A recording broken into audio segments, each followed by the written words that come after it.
Well, good morning everyone and welcome to the second leg of the Lit Super 7 series here in Oxford. The Oxford Sevens is back and bigger than ever here on the main field, the beautiful AstroTurf that the Oxford Quins call home.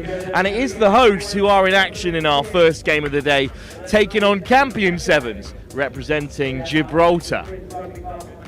Well, Gibraltar have come over in force and they are very confident in this men's social category, whereas Oxford, who've got two sides in the competition, they were a little disorganised this morning, they won't mind me saying.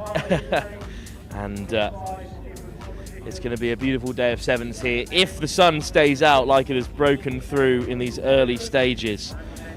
This men's social competition is not quite the size as it was last year because the men's open and the men's elite have both expanded, but there are two groups of four, an Oxford side on either pool. Big Bull Sevens join Las Vegas Sevens in this pool, while Gladiators, Frosty Sevens and the Patello All-Stars All-Star in Pool A.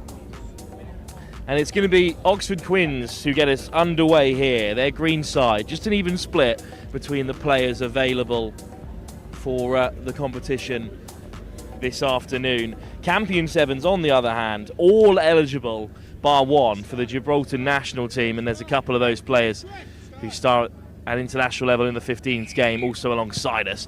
Oxford kick us off in the crisscross pattern of yellow and maroon, and it's Gibraltar in that stunning red and white. Really good bit of stash. As we get the Oxford Sevens underway in this men's social category, kick tap on halfway, and off go Gibraltar. Here's the captain, Ben Morris.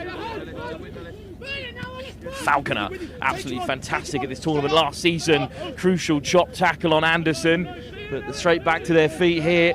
The Campion Sevens, and just driven into touch. And Tom Reed on linesman's duty, heading down the sideline, of course. One of the big organisers of this Gibraltar rugby setup and key figure in getting them over for the Lit Sevens down at Wasps last summer, as Quins look to play away on home turf. And weaving onto the outside, there's great pace on the edge. Kussner looks to get back. Kussner goes high, just about manages to scrag tackle. It's always backwards for Oxford Quins. Another chance for them round the corner. And, well, it was accidental, but it's certainly offside. Penalty here for the Oxford Quins. Quick tap, and Oxford take it to the open side here. Lovely footwork right at the line. The shot made by Caleb Falconer, and then knocked on the turf under a bit of pressure from Jamie Stone. Stone on his return from Australia, getting stuck into the ruck.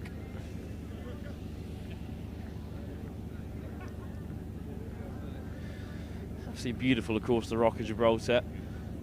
Decent sunshine at the moment that they'll be used to. Artificial turf as well, they won't mind it. James McCraig and Alan Harries also here sorting out this Gibraltar setup.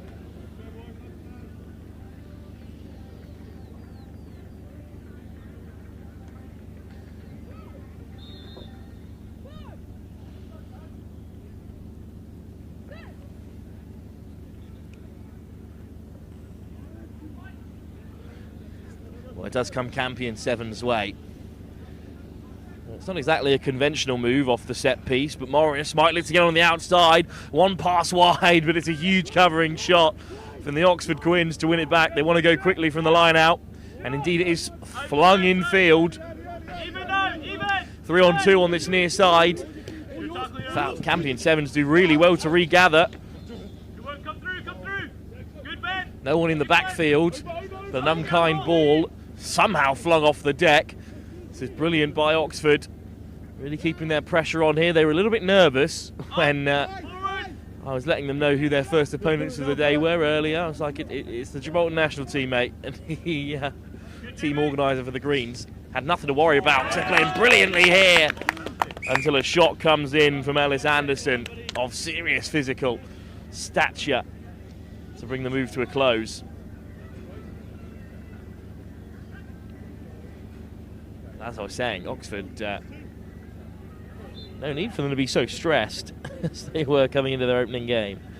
Really performing well so far in this men's social competition. We will have the social final in, well, an absolute age, I'll be honest with you. It's not until 5 o'clock that game will kick off here.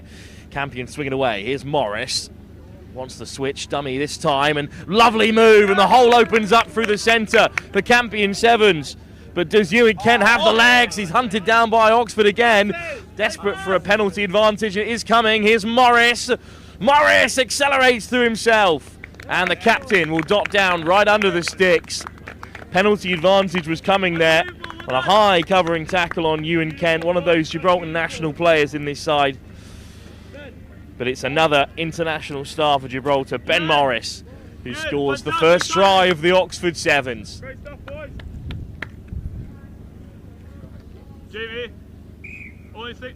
Full set of 7 as well. So despite some early pressure from Oxford, it's a really slick move off the set piece that's got Campion Sevens ahead.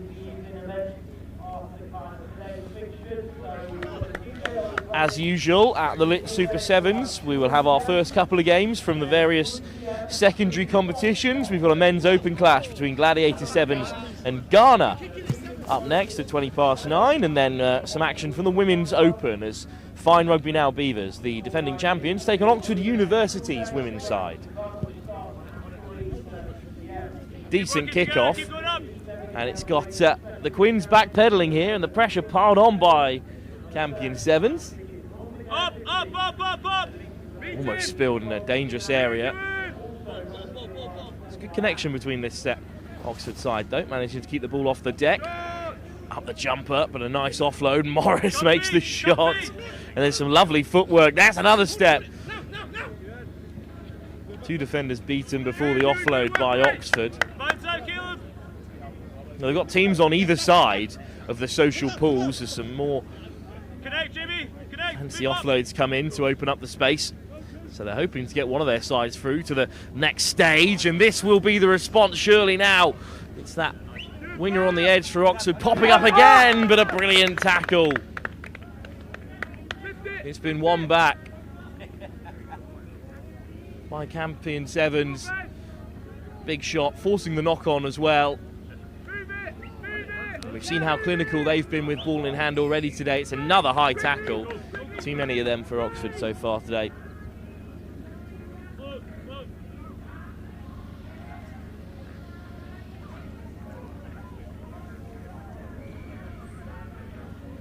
So quick tap. They are going to use the full width from first phase here. Bit of space for Anderson, but he's chopped down well.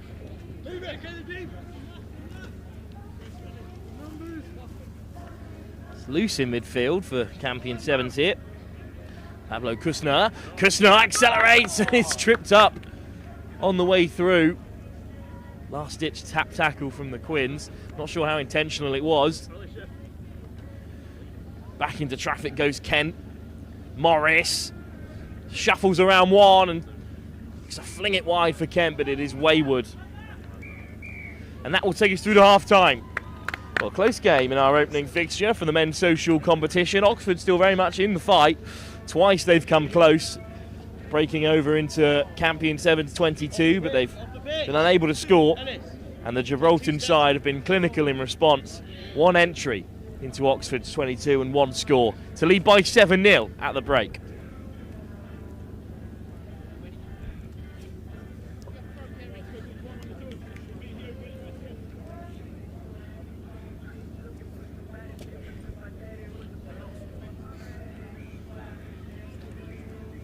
How are you? Yeah, all right. Set up running.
Sponsors, and I would take that advice if anyone's thinking about it.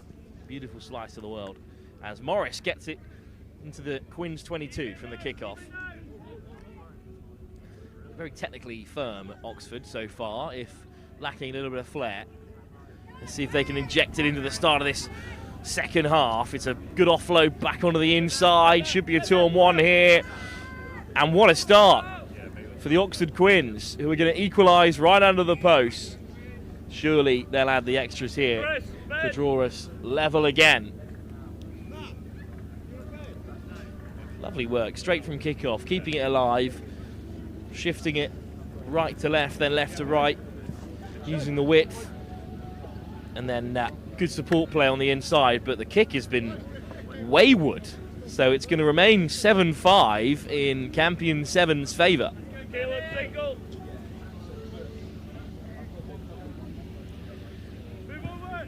What a nudge that is for the Oxford Quins, and it's just bounced freely for Falconer. Falconer shrugs off the first.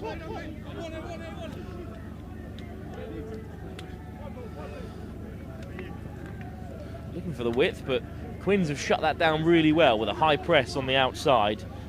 Jamie Stone out the back door. Dummy, fend, and there's no one home for Oxford. So with all the time in the world, Jack Lawrence will stroll home. You might be able to see the very threatening clouds in the background here at Oxford Quins as it's dotted down by Jack Lawrence, who takes all 7, so 14-5, Campion lead.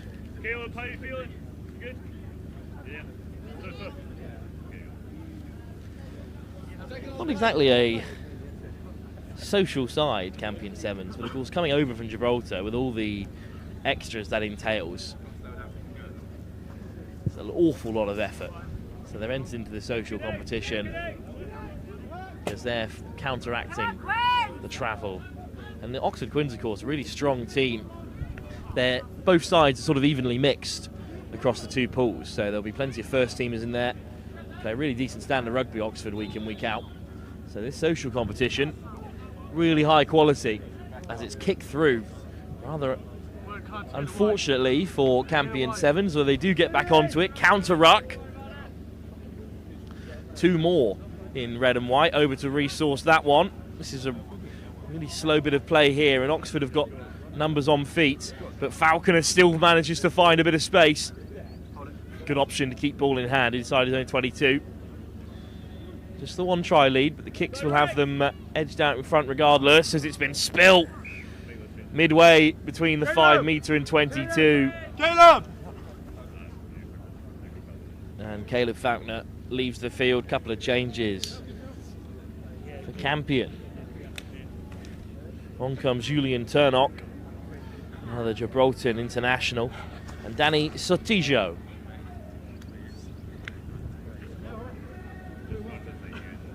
Oxford, though, with a chance to get back into this tie.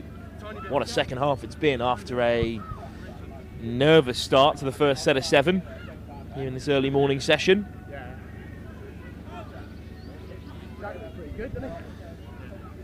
And straight to the line go the Oxford Quins. It's a brilliant chop tackle by Lawrence, flicked off. And they're going to get their head down here, Oxford Quins, and take the direct route, and too much space around the breakdown for Oxford Quins, but in the game of 7s, you're unlikely to keep a side out from there. 12-14 then, a narrow lead for Campion Sevens. After that one is nudged over, and Oxford are going to really rue that missed kick right under the post, you feel, in this first game of the day. A group of unknown quantities, really, this social setup. We haven't seen the likes of Frosty Sevens or Las Vegas before the Lit Super 7 series. Patello All-Stars will be decent as a sort of secondary side alongside the Rugby agents after they competed at the British Elite Sevens last year. Nice carry through the centre by Charlie Baker. Lawrence intercepted on the inside. It's been knocked on, and this will open the door for Oxford here. Floated over the top, and is this going to try to put them ahead for the first time? Dotted down in the corner. Oxford take the lead. 17-14, a 3-point gap opens up for the Oxford Quins. What a turnaround then, after trailing at the break, scoring first off the kick-off, and then going behind even further. Tough kick off target, and all of a sudden it's the Quins in front. Lads, be decisive in attack! They've just spent all their time in this end of the field, really. One score, boys. Campion, just 1 breakaway. Take from Anderson. Anderson up the jumper. Shrugs off 1 man, but dragged down by the second, and they're off their feet at the breakdown there. Oxford, so here's Kitchener. It's Lawrence stepping on the inside. Jack Lawrence with his 2nd try in the second half will put Gibraltar back in front.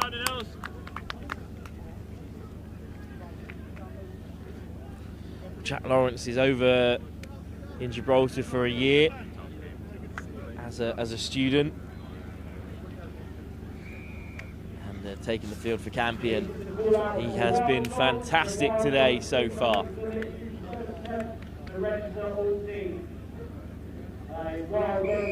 21-17 with not long to go here. Campion back ahead. They've nudged all their kicks as well because we are level on tries. That is the big difference between the two teams at the moment.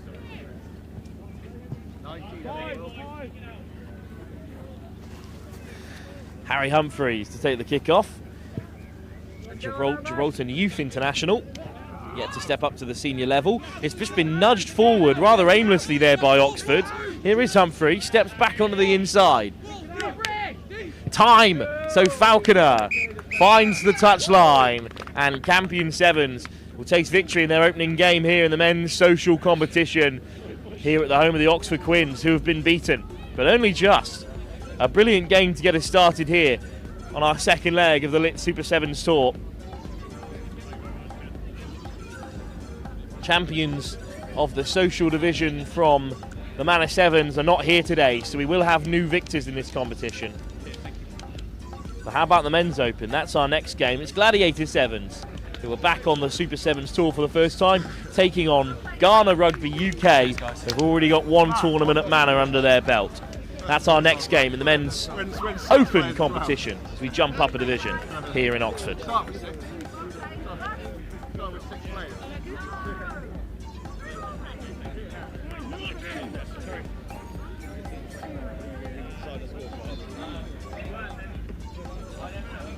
was a good one. On the tour course? No, you don't have to. Okay. We're told we have to. Oh, okay. So Pedro's for the shit? Alright. They told me they will believe me today, but just today. In that case, we want 40.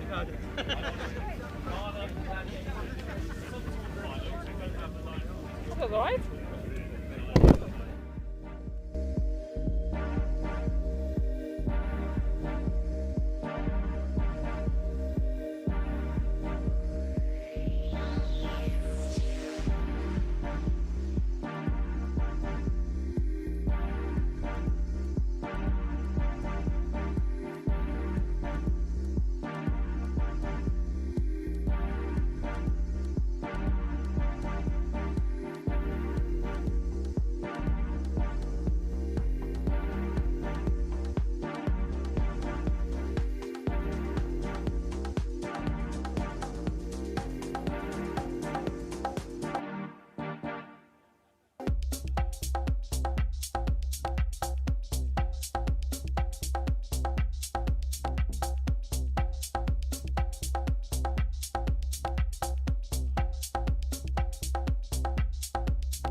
Champions, right?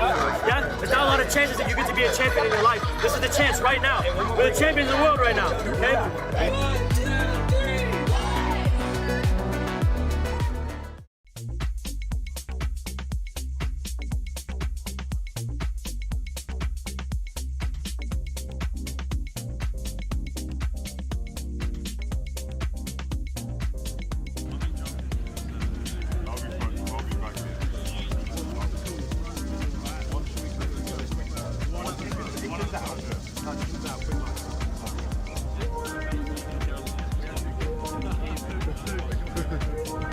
Welcome back ahead of game 2 here at the Oxford Sevens, and our next game is Gladiators taking on Ghana.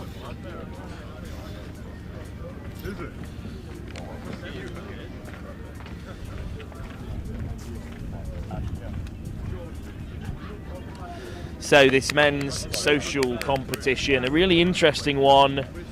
FRM Beavers super keen to claim the title after merging, of course, the Boom Beavers and Fine Rugby now. They were successful at the Manor Sevens. They'll be looking for another win here at Oxford, but there's plenty of teams to watch out for in the meantime. And Gladiators, who were a social team last season, have stepped up into the men's open division. They've also got a side in the social. They're taking on Ghana. 2 groups of 5, with the top 2 from each pool going straight through to a semi-final. Gladiators and Ghana joining the group with Fine Rugby now, and the sons of Spartacus, of course, who were excellent in the men's open competition at the Manor Sevens. The side who Sons of Spartacus beat in the final, the Sappers, are in Group B alongside LU Sevens, Double Scrum and Coke, Empire Sevens and Whitchurch Rugby Club from Wales. But it'll be Ghana who kick us off as the skies begin to turn a shade greyer here, and I think we are expecting some rain. But it's Gladiators with a hitch kick breaking through, and this could be the opener here. There's a real chase on up to the line, but it's dotted down in the end. And Gladiators have the opening score in the men's open competition, where their whole social team are down watching as well in their brand new kit, the purple and white, but it's that traditional blue and yellow of theirs that gets notched over. And of course it is sort of a home tournament for Gladiators. Their founders, Charlie and Sean, are both Oxford Brookes boys, and they've taken a full set of 7. The first attack of the day.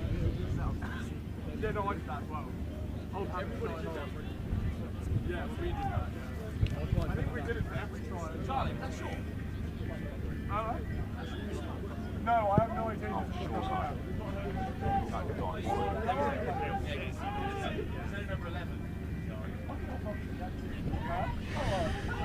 Well, Ghana win it back from the kick-off. It's a good early drive. Nice switch on the inside. In comes the big fend off the deck for Ghana here. Oh, hint of an interception.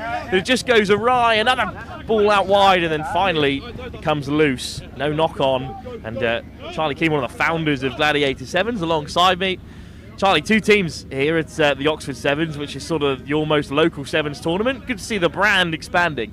Yeah, absolutely. I mean, we're really excited for today. It's been a long way in the making, but we're really excited to be expanding and to do it here at our home tournament. It's a lot of fun. Some defensive duties here for Gladiator. Lots of fresh faces amongst the ranks. Across comes Reeves, but he can't make another try-saving tackle. And Ghana go over in the corner. Looking a little bit grey today.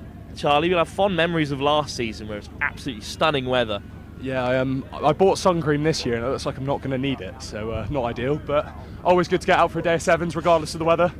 As long as the rain stays away, which I'm not particularly confident about at this stage. Yeah, Lit at Wasps last year was torrential at times. the game we had against Old Millfield was like a slip and slide, I'd say. Yeah, it's going to stay nice and chill on the AstroTurf today here, but Ghana now trail by just 2 points, 7-5. Thanks for joining us, Charlie, as he gets back down to organise on the deck. Here's Hugo Mitchell.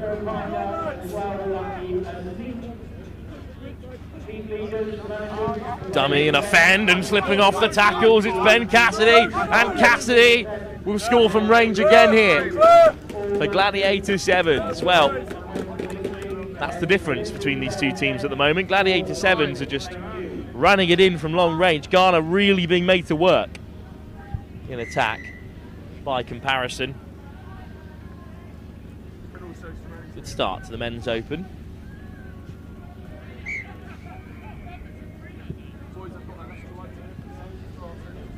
There's a real chill in the air. I'm getting a bit stressed about the rain coming down because we're very exposed here on the top of the Oxford Quins gantry. That's a problem that we're going to have to face at some point. But for now it's dry and it's just chipped gratefully into the clutches of Ghana by Freddie Cleland. That's all you, Freddie, just go! Cleland under a bit of pressure in the corner. Double shot from Ghana. Nice, well closed out, boys.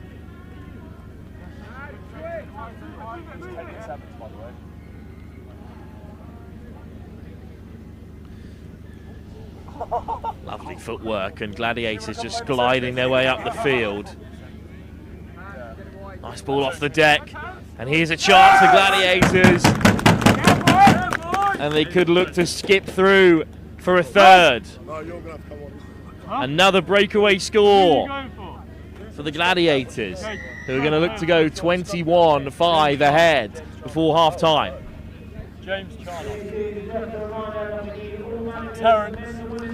And it's Terence Kadiadat who scores the third. And James Charnock who scored the opener as well. So the free-scoring Gladiators, 21-5 up here. And a very similar score, a breakaway try, undoing Ghana at this stage. Don't tell her I said that. I'm getting a lot of shit. I'm not even asking for a miss as a return, you just have to. Kick-off short this time. Let it bounce. We had that in our last game, didn't we? So Ghana to tap from halfway, looking a little bit lackadaisical after a bit of a bruising in this opening 7 minutes here. We know how quickly the game of sevens can play. Free offloads again from Ghana, UK. Big shot. Comes in from Cleland. Another nice set of offloads though, have Ghana in possession. Lack of an inside press there.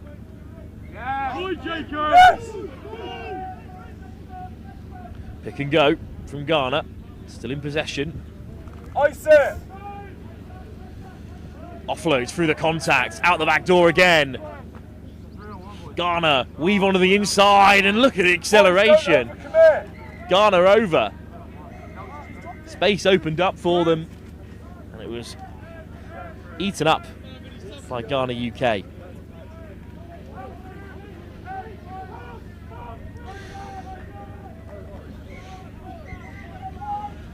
So, at the break, 21-12, the Gladiators lead. High scoring half.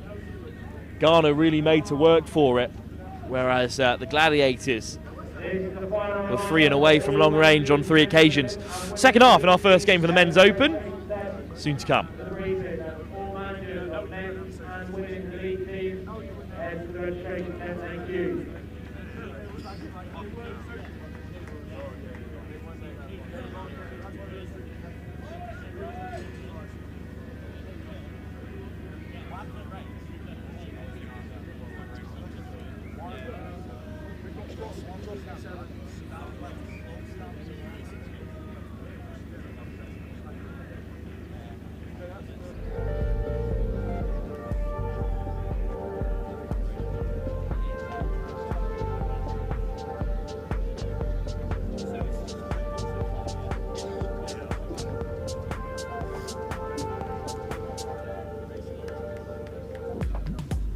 Just a reminder for all managers and women's elite teams, please head now. The Elite Super 7 registration tent, just on the corner of Quins 1, and the briefing is now taking place. All managers, the men's and women's elite teams, head to the registration tent. Thank you.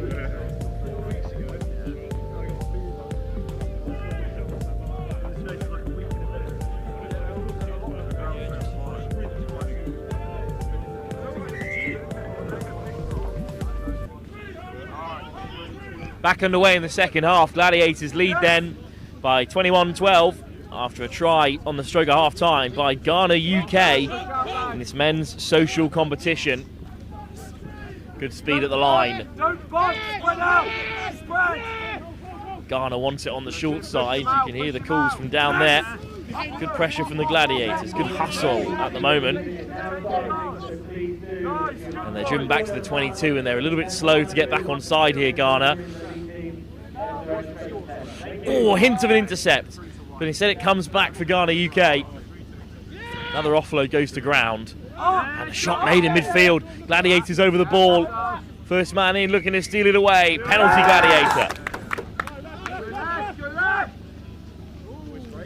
Left is the call. 2-on-1 out there. Switched, no look out the back door. Doesn't work out for them this time. Got to try these things in the game of sevens. Oh, it's an intercept. Ghana just don't have the pace to punish them straight away, but then a good bit of acceleration on the edge, and now it's a foot race. The Ghana UK will win. Big men on the edge for Ghana, but plenty of pace on show.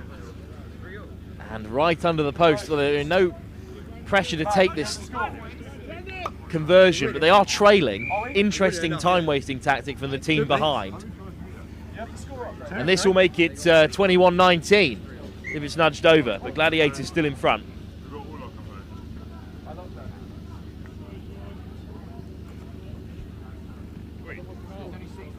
So as narrow a game as you can get here in the men's open. 21-19, Ghana with the kickoff. Start to the second half for them. Gladiators need to reshuffle. Dummy off the kickoff. Hint of a high tackle, but nothing coming from the referee. Cleland. Sean Hope. Hello! Yes. Lift it! Charnock. Oh, he's hit hard as he looks to bounce back on the inside. Counter up from Ghana. Good work from Cleland. Oh, he just gets away from Hope. One of the two tournament organisers who takes a tumble. Down goes Sean on that far side.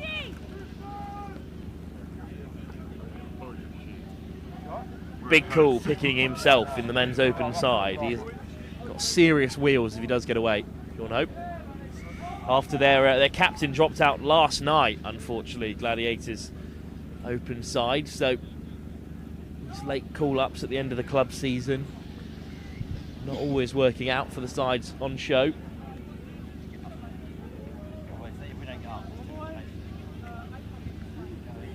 Good line and a lovely step, and it might open up here for Ghana. Yeah. Great tackle from Cleland, and it's been knocked on, and indeed it is upgraded to a penalty because the man who regathered it was in front of the kicker.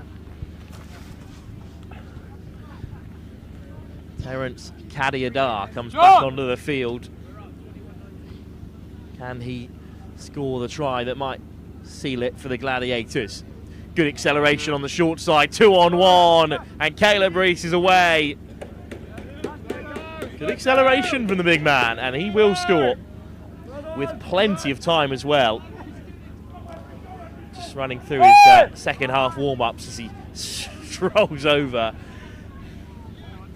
Takes the knee, dots down to score, and we'll have to knock over a crucial set of points here. 28-19 as things stand. An 11-point game for Ghana. They're 2 tries behind. It's a converted score, and we're back in danger for the Gladiators, who do have to take the kick off. Sean Hope comes over to take the kick.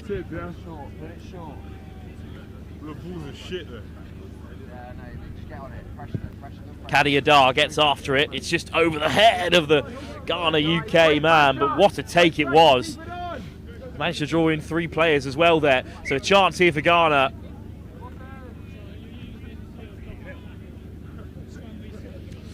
Well, interesting call. I think it's crossing. But accidental. May well have been the ref who got in the way there, so we're going to have to come back for a scrum for Ghana. Big chance for them there because done really well to draw in a couple of players. Ghana competing in their 2nd Men's Open competition. They were here at the Man of Sevens as well. What a multicultural day that was, with the 2 Nigerian exile sides also at play, as well as the Czech side, of course, in the elite division. International flair continues here. Slapped back by Cleland and then grubbed through by Charnock. The Ghana regather. Oh, great delay onto the pass, onto that outside channel. Across comes Gladiator, but he will not be able to make up that much ground. Ghana score to keep themselves in the tie. 28-24, with a kick still to come. Didn't seem too happy about taking it. The Ghana try scorer. What's left, Sean? But he does hook it over, rather unceremoniously. It's a 2-point game. Lads, you're taking the restart. Name on it. Can Ghana sneak over to score? What a fixture it's been. 2 points in this. Smart rugby. It's a deep kickoff. Well taken. There's no one in the backfield for Ghana, but there is a man late to join the line as they put on the high press, and it's been evaded by Sean Hope, and he's just about scrag tackled in the end. Gladiator there to support. Cleland back to the open side. How much time is there remaining in the game? Jackson might look to steal it. Jackson accelerates, and Gladiators will win their first ever game in the Men's Open category. What a game as well for Charlotte. What a player to call upon on the Sevens circuit. And he scores his 2nd.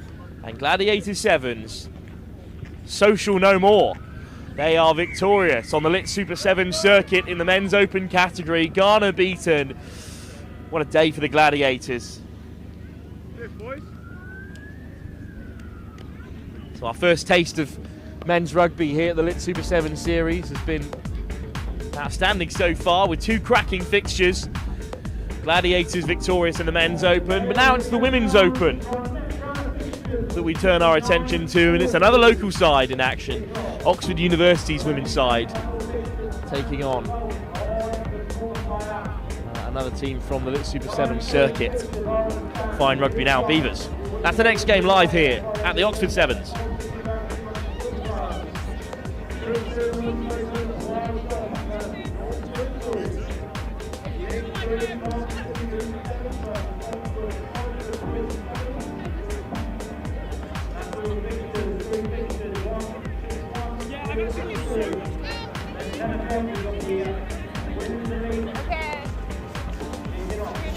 Come on, guys, let's go. They're already on the pitch. Yeah, kicking off. Come on, guys. Get on. Ben, your captain. Woo! Big dogs. Bam!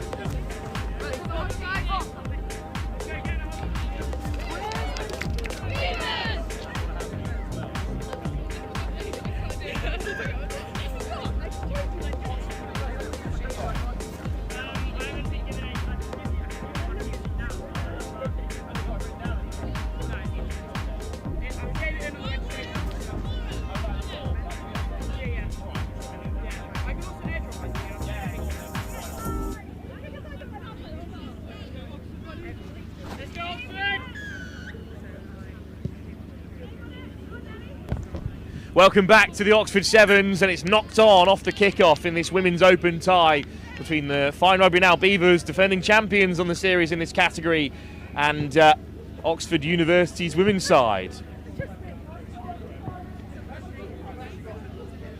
So early chance here for the Beavers.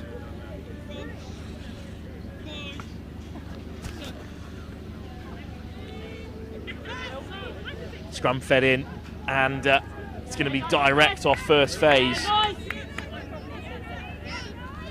For the Fine Rugby Now Beavers. Stepping back inside comes Alcock, and then round the corner they go. Oh, it's a good pass, and it's even better hands on the edge from Barry Clark, who scores the opener. Good pill by the co-captain Sarah McClelland, but a really good take by Barry Clark, and Oxford go behind early here. The Fine Rugby Now Beavers were champions of the series last season when they were still just Fine Rugby Now, but the Boom Beavers are also pretty strong in that open category. 2 pools of 4 today, with a team dropping out late in Group B, so just 3 in that one. Top 2 through to the semi-finals in the Women's Open Cup. Wild Dogs and North Bristol, the Women's Championship side, also in action, while the University of Bath, Barnes and Oxford Quins make up the 3 teams in the other pool. So direct from Oxford University to get things started here. Oh, but it's just come off the toe. So it's back with Shante Williams at the Fine Rugby Now Beavers. Clark on the edge again, steps onto the outside. Clark, one more to beat, great covering tackle. Cross came Poppy Burrows to make the shot. And Oxford will have possession back again from the line out.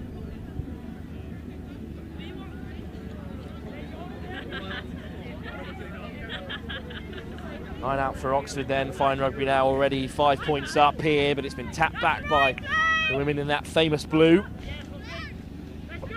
Switch round the corner. Williams gets a hand in and forces the knock on. Thomas round the corner. Oxford University wants a call from the referee of tampering off the ball here, but I think Williams timed it well. Wins it back for Fine Rugby Now Beavers. Well, the Fine Rugby Now Beavers also, of course, have a women's elite team. Their former Boom Beavers side finished 8th last season, looking for better this year as Williams wants it round the corner. Williams has Clark on the edge. Clark dealt with again by Burrows. Bolivuata. And looking to accelerate on the edge again. Fine Rugby Now, they find the space. The Beavers. Hannah Alcock scores again. You never know, there might be 30.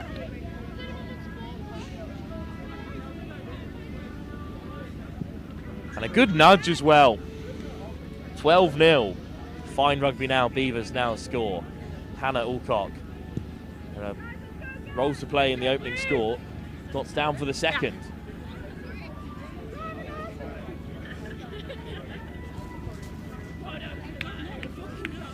Good start then for Fine Rugby Now Beavers. Am I coming up? Stay on. Who's on? She said fast away. No. Izzy's fast away, but you'll take where you are. Go back to where you are. I can't do it now. It's going to score. Kick-off into no man's land, but taken at great pace by Oxford. Thunderous carry from Luxford Vaughan. Taking the scenic route inside their own half here, but nice turn from Burrows. Good offload on the inside. Burrows gets it back again. And there is space on the wide channel for Daisy Heinz. Gets the offload for Burrows again. So involved in this first half for Oxford University. Best attacking shape of the game for them. Thomas bounces right up in front of her. But it's Luxford Vaughan. Takes 3 women to bring her down. They want the penalty, but it's not coming. Time just seems to stand still. Quick tap. And they're not 10 here. And this will be a yellow card for Barry Clark. That's as cynical as you get, unfortunately. Izzy Lundberg. Lundberg, they're not quick enough to react here, the Fine Rugby Now Beavers, but neither is the referee. So we'll come back for the penalty on the 22. So down to 6. Fine Rugby Now Beavers. Great chance for Oxford to get themselves back into the game. Harris Louver, lovely step. Beats the first defender, hands off the second, is hit hard on the 5 metre. Oxford still have it. Intercepted! And just about regathered by Bolivar Tua. But it comes loose again and back for Oxford. And this time they will score. Daisy Heights very fortunately crashes over. What a take it was by Nkwisi Bolivuata. Just couldn't keep it in hand. And then when it was coughed up for Oxford, they didn't make any mistakes this time. And it's a full set of 7 for them. So just a 5-point game then between the Fine Rugby Now Beavers and Oxford University. Well, this is the more competitive of the 2 groups, of course, with just 3 teams in the other pool. Just wasn't their day, Fine Rugby Now Beavers. They finished 2nd behind Bath and then were beaten by Eton Manor, the hosts, who were then themselves beaten by the University of Bath in the Women's Open final last week, so hoping to go a step further, with Bath the favourites to top the other pool. Wearing that shot and coming round the corner still. Fine Rugby Now Beavers, and then a knock on will take us through to the break. Our first bit of action from the Women's Open. There's life in this contest yet. The University of Oxford women's side with a crucial score to narrow the margins. 12-7 at the break. Fine Rugby Now Beavers need to take control of this game once more.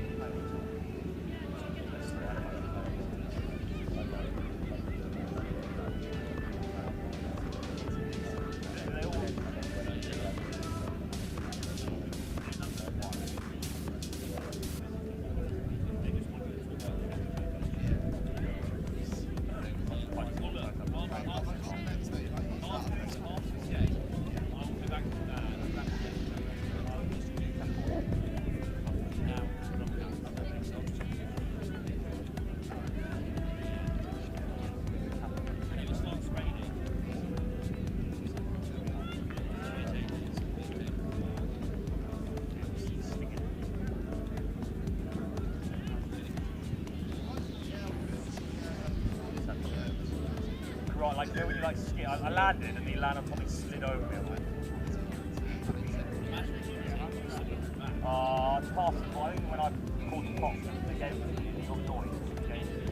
So I passed it, and then it was another pass, and he tackled me. Okay, like, he fell on me and then went that over the top. Yeah, like, pop left, and he fucking used it, and he fucking goes.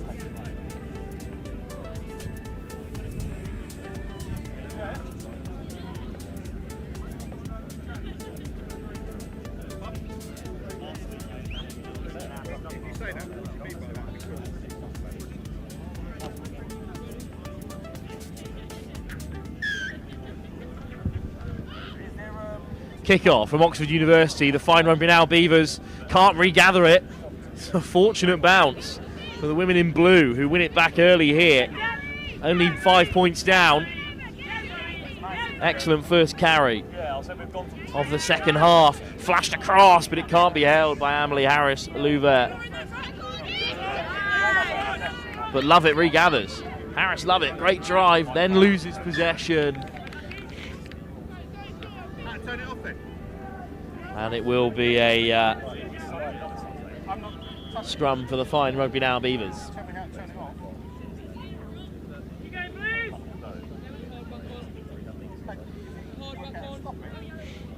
So Fine Rugby Now have weathered the early storm and are back to a full complement of 7 on Camp McDougall. A couple of changes for them, in fact. One of Amber Hallmark or Izzy Carrick. Both number 11s today, unfortunately.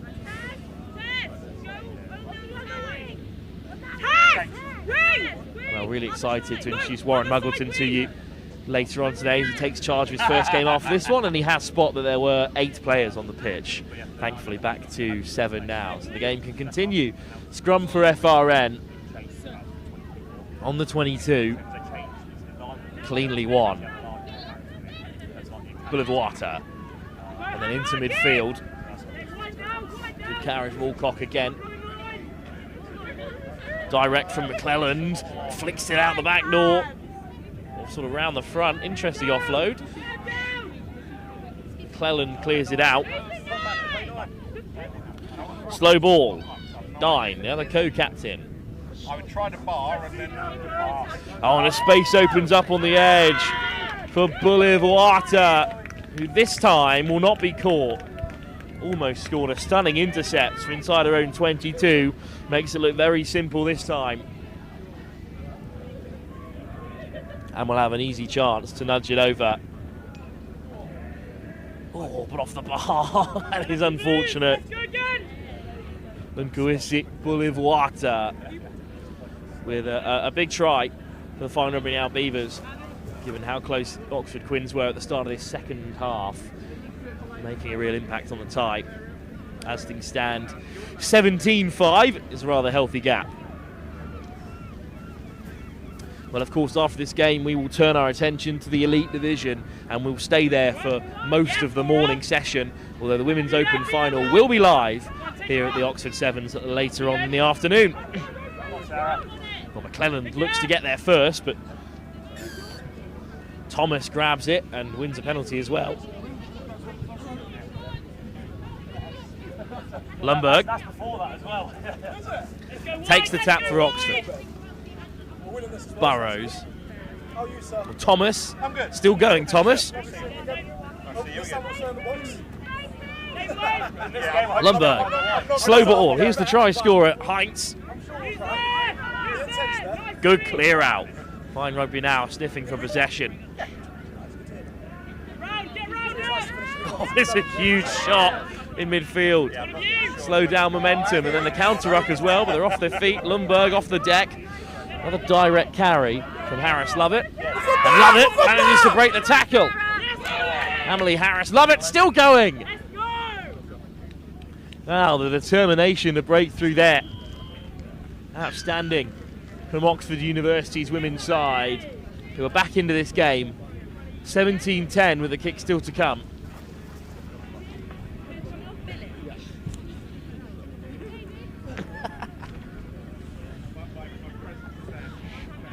An important kick, so it is left for Izzy Lundberg. He slaps it over for a full set of 7. Game on. With just a few moments to go here. Fine Rugby Now has been pegged back again by Oxford University. 3-2 on try scored. The next one will be game defining as Lundberg is ready to take this kick off. Well, it's like the men's team, of course, they do face off Oxford and Cambridge in that most famous of fixtures. And the Blues are going to win it back here because it's loose. And this time it has been knocked on. And Emily Harris Lovett straight onto it. Great work at the breakdown. That is a penalty. Brilliant turnover from Emily Lambourne. It had to be as well. But the knock-on was first. Well, that's the call from the sideline. Final push for the Blues, who still trail. Brilliant view from up top here, the Oxford Quins gantry, because the second pitch is just behind us. So as we head into that semi-final knockout stage across the tournaments, we'll be able to tell you what's going on both pitches.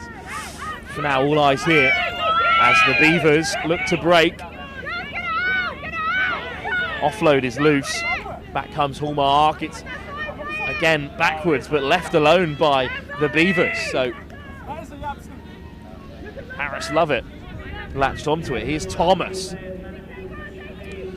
Slips through the fingertips of the Oxford University side, and Lambourne makes a huge hit to dislodge possession. Ali Mae Brown back inside for Bullivuata. Fine Rugby Now Beavers just need to hang on here. Penalty against Oxford University, off their feet there. Sarah McClelland. Good delay on the pass to open up a bit of space for Lan, and then wide they go. It's backwards from McDougall, who's hammered by Harris Lovett. Fine Rugby Now Beavers still have it, and that is another penalty for a high tackle on Sophie DeLine. McClelland, loads of space for Carrick to stride through and score the winner. And that will be the game for the fine Rugby Now Beavers. Let's go, Blues! Let's push! Sarah McClelland will take all the time in the world to nudge this kick over.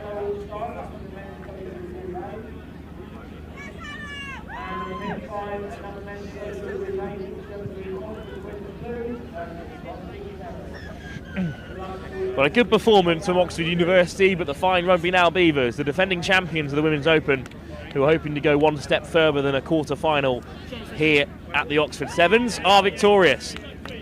Their first win in this Women's Open competition. Well, we head into the Elite Division, of course, up next. And Warren Muggleton will be making his lit Super Sevens debut here at Oxford up next. Our next game in just a few moments' time in the Women's Elite Division.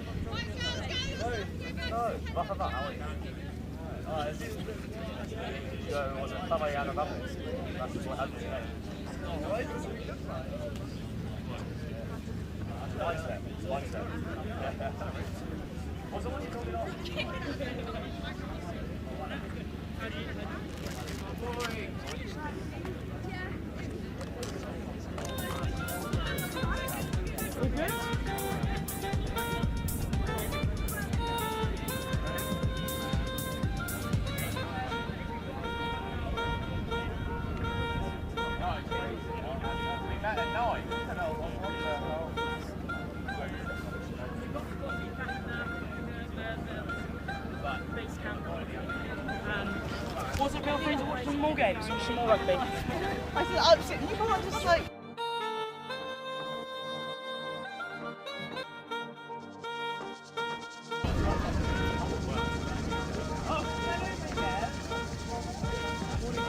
Good morning. How are you this morning? I'm not too bad. Well, I don't know, yeah. As long as it's just grey. Yeah, there was some spotty bits in some of the forecast I saw, which do with that, yeah. Okay, we're checking scores. Yeah, make sure you're at half time, just check with the fans. Yeah, that you want to Check the second score. I know you are. Or I will check with you and the team at the team of 3 at half time and at full time. But it is actually now we're saying it's the referee scorecard that's signing and handing in. Yeah. Right. I've got one team. Two. Oh, two. My youngest is going to be running on with water, so we turn to stand with you. Yeah, right round away. Well, those are no, Savvy. Yo, you wear it's actually black. You, pink, fantastic. That'll be why I didn't recognise you. Good morning. Good morning, how are you? You drew me there because I turned around and thought pink. That can't be Savvy fan. You buy black. I don't need the black people the other team. I'll be nice.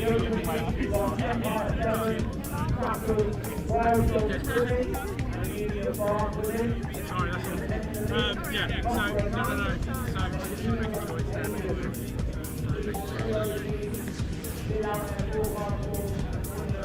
Happy? Are you going to change anything now? Are you happy?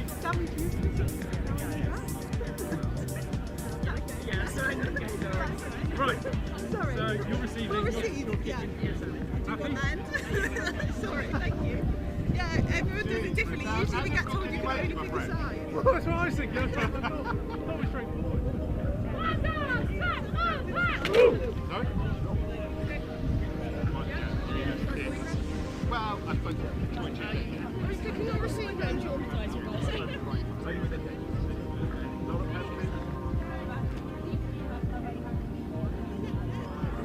Look at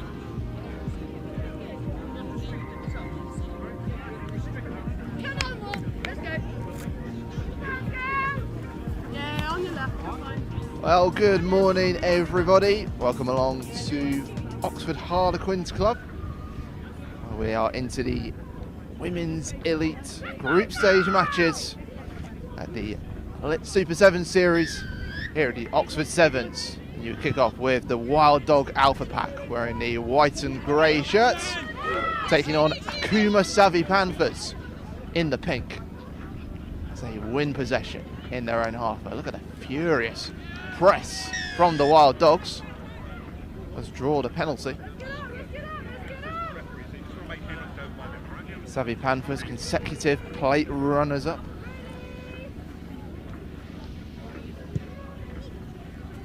Although that ball will make its way towards our press gantry. Watch, there's a safe pair of hands below us to collect that ball. Akuma Savvy Panthers plate runners up at the Manor Sevens last week and runners up in the plate here at Oxford Sevens last year. Wild Dogs finishing 4th in Group A. They're both looking to build on last year as it's popped over the top. This is a great drive. What a brilliant run. And Savvy Panthers will get the scoring started. There's a little taste of the Panthers' pace.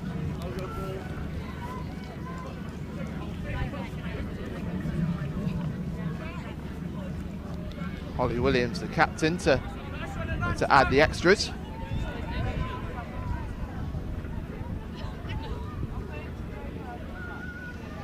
Which she will. And it means that Panthers taking that 7-0 lead early on. Come on guys, stay connected, let's communicate. Early yells from the Wild Dogs bench, having conceded those first points. That's a good drive from Wrinkles. Popped out by Aish. Just quick hands through the middle. Is there space on the left for the blue-topped Mozzie?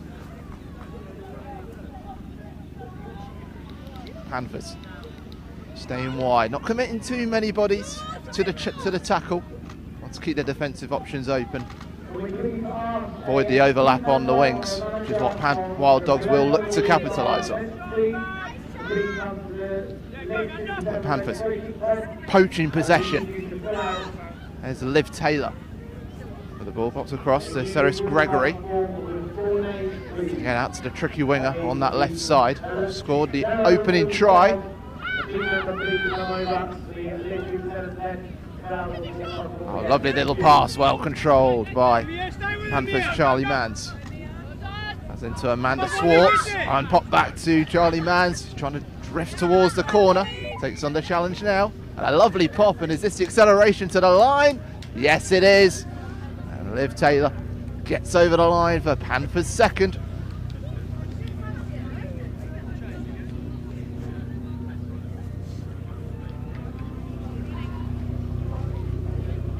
Wonderfully worked there for Savvy Panthers. 5th in the Women's Elite Series last season. Looking to keep their progress, having been set up in 2022.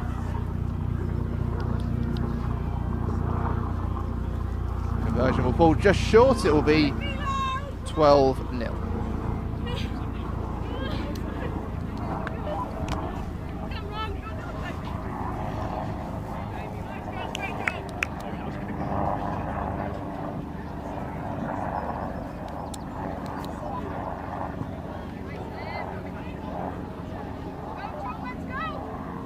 One other game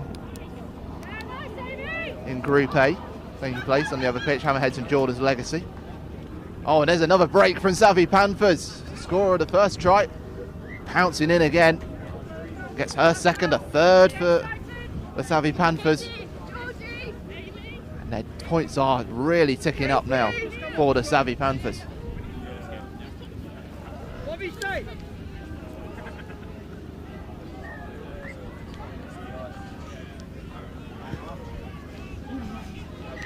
Conversion is good from Holly Williams, and it's 19-0 to the Savvy Panthers over the Wild Dogs.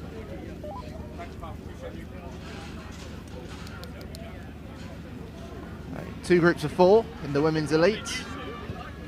Top 2 teams across each head to the semi-finals. The other 2 across each group head to the plate semi-finals. All of the action to come later.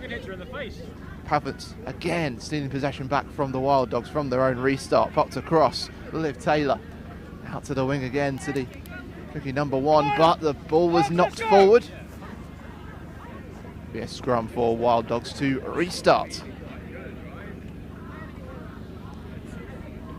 Maybe an overcast day in Oxford in these early stages. Panthers shining brightly on the Oxford Quins pitch.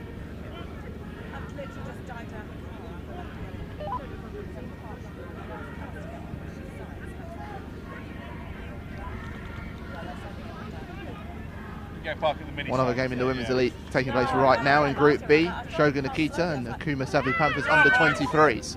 Now Wild Dogs, a little clever pass inside. Good exchange over between Coke Sister. Tries to control it with the boot but can't stop the knock on. It's beyond the 10. Savvy Panthers haven't made the error to concede the scrum. Only lost about 12 metres. Or look to pierce through the Wild Dogs line. I think maybe I wasn't. No judgment there at all.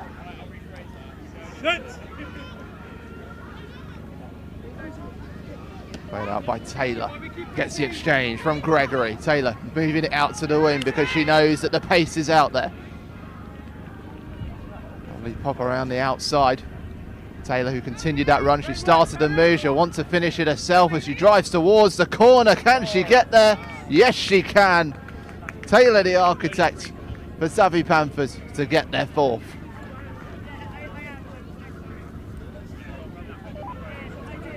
Conversion will come from wide. Liv Taylor, her 2nd try of the game, been started on the near wing.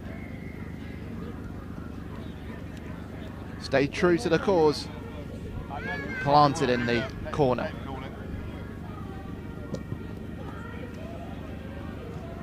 The kick will fall short at the half-time whistle. It's been imperious from Savvy Panthers as they stretch out to a 26-0 lead over the Wild Dogs in this Women's Elite Group A match. We'll be back for the second half.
Sun starting to break through the cloud line here in Oxford as we get to start this second half of this Women's Elite Group A match.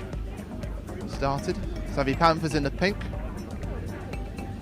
Wild Dogs Alpha Pack in the white. It's been a pink parade for the Savvy Panthers in the first half, leading 26-0 thanks to 4 tries. Straight into the Wild Dogs' grasp. They get the advantage. How's about this for a break from Dukla Prague? Driving forwards, dragged down by Seren Hawks. And that's the penalty though. A release from the Wild Dogs. Certainly having a bit more bite at the start of the second half than they did in the first. Charlie Mans, the Panthers, looks to kick for territory. So they'll start from the line out. From a penalty. If you kick out of play, you retain possession with the throw.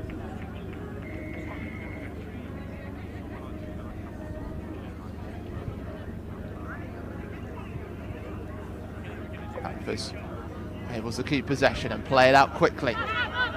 Just over the head of Taylor, and there was a knock on in the process, so Wild Dogs will get the put in.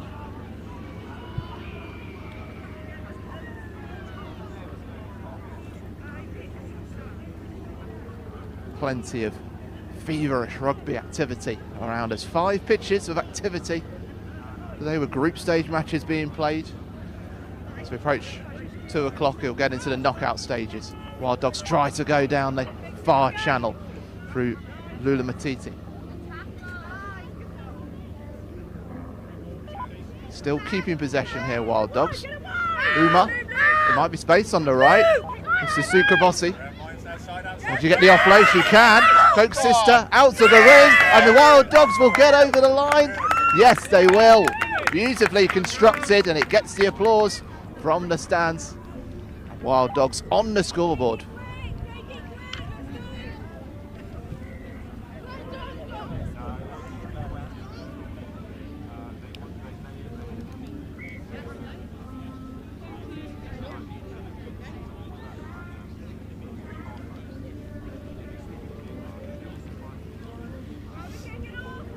So conversion won't find the mark.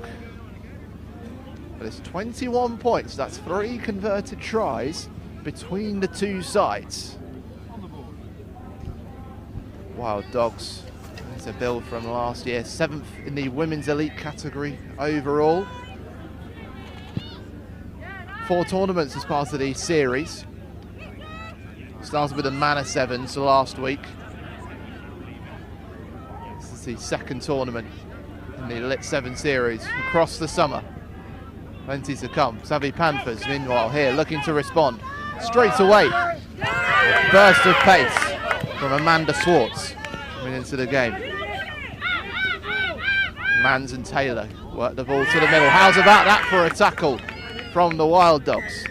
Sukabossi got the penalty away with the failure to roll away. Such was the power of the challenge. Icona out to Lulamatiti. Here's Coke's sister trying to find Sukabossi, scored that first try for the Wild Dogs. There's a new lease of life. So Uma trying to drive through the middle. Her opposite number Mans brings her down just shy of the 22. Now there's space for Yisalta. He's like a little sneak away, but the referee has pulled this one back. A penalty for not releasing will go the way of Savvy Panthers. And that ball just glances across our commentary position. That's got really good distance, just shy of the halfway line. It's from there. It's from there. It's from there.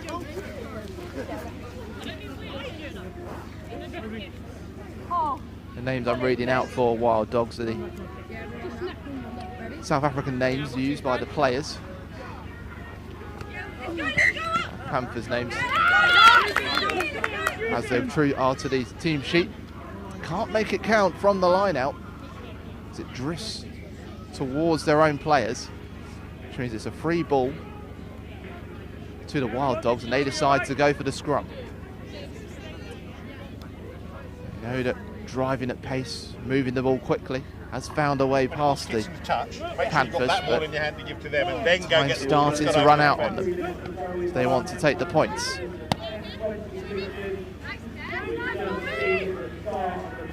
Pass to Lula Matiti. Burst of acceleration aimed at Mozzie, but it's straight into Panthers' grip. Tries to play it across, but it's a forward pass.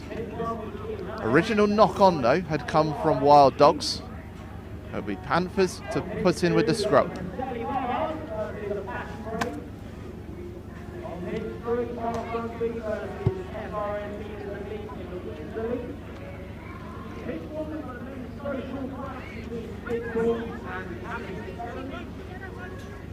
And here comes the scrum. What a drive though from the Wild Dogs, who are able to turn it over. Zamba decides to turn, take this on herself, the space has opened up. Zamba driving through, and Wild Dogs looking to go to the corner, and they get themselves a second try of the second half. Yes, they will. Superb move from the Wild Dogs, number 11. Through the eye of the needle. And over the line again.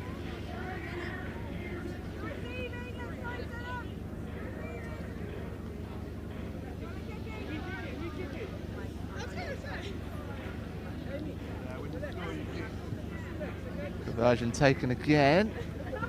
That one doesn't quite find the mark, so into double figures for Wild Dogs. 16 points behind the Akuma Savvy Panthers at 26-10.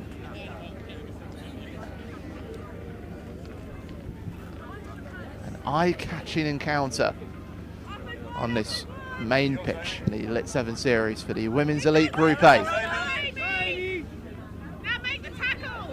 So Panthers. Good tackle by the Wild Dogs, number 7. And they get the penalty as well. Is the Wild Dogs late charge to continue? A drive forward, gets it into the middle. There might be space in the middle, you know. They've got the numbers, Wild Dogs. If they can get it out there, they will, and it's over the line. Wild Dogs pouncing again. Sadly, 15-24. Not quite enough. Not quite enough. Finished conversion check. That's probably it. Probably it. Conversions to come again.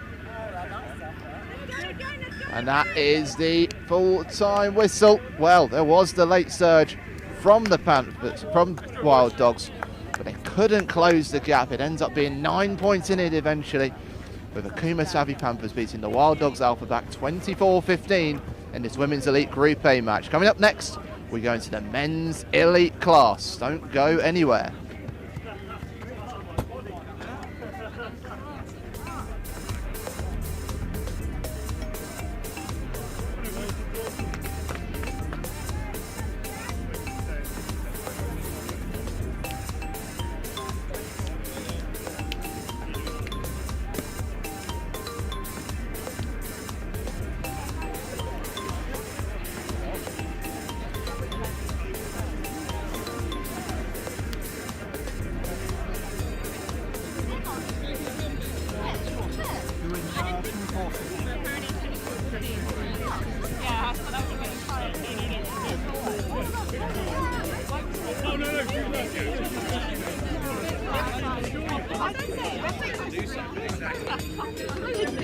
Hey, right, let's head back to Gazebo and we'll have a chat there just because they're on high, like, turnover. I need to sign.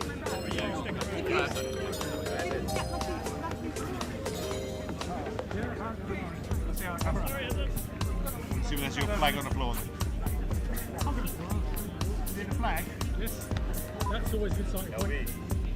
See, you say you should not have anything in your hands. Everybody else does the hard work for you. Well, at least they kept the score. White and blue, would we?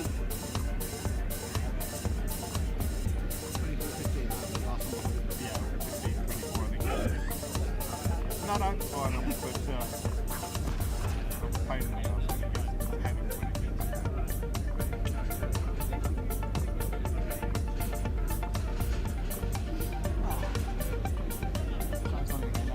Come up. Yeah, exactly.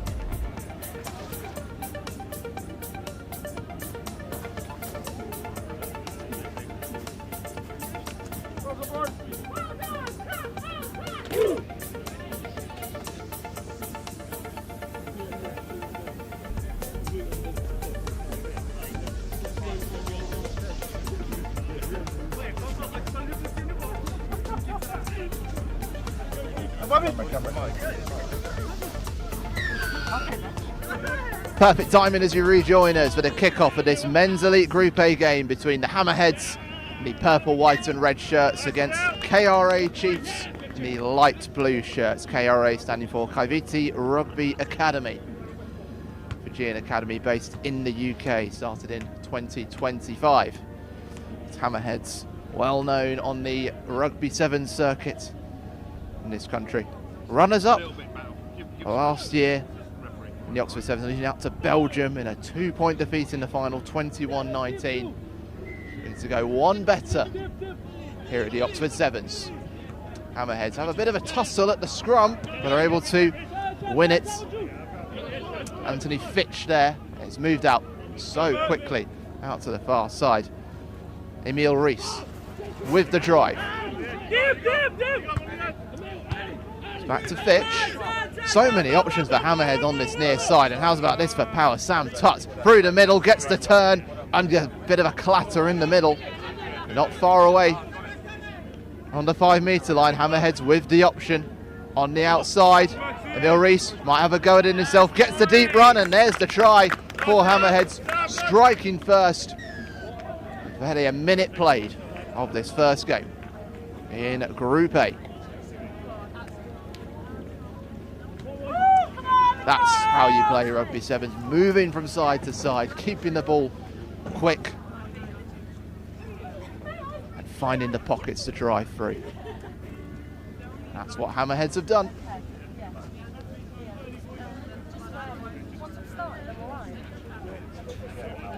Wonderful thing about white numbers on white shirts, makes it very difficult to see.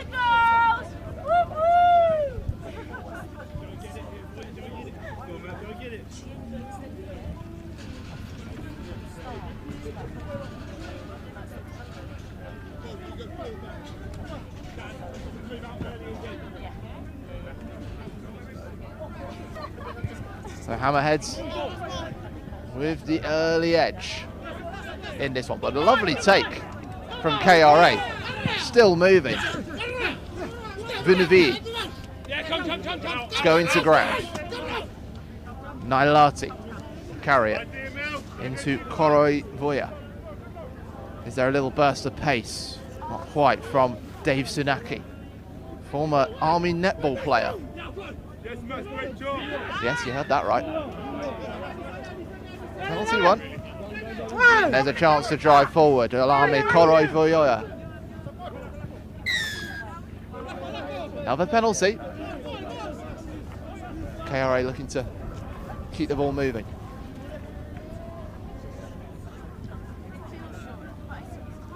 Brightest boots we've seen so far from the number 12, Chris Diamond.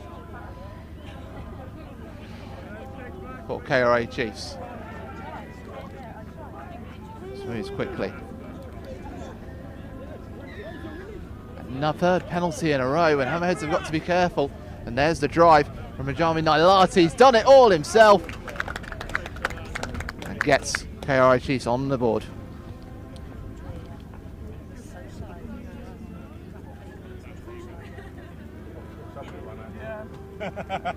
Not your concern, theirs. They got somebody in the bag.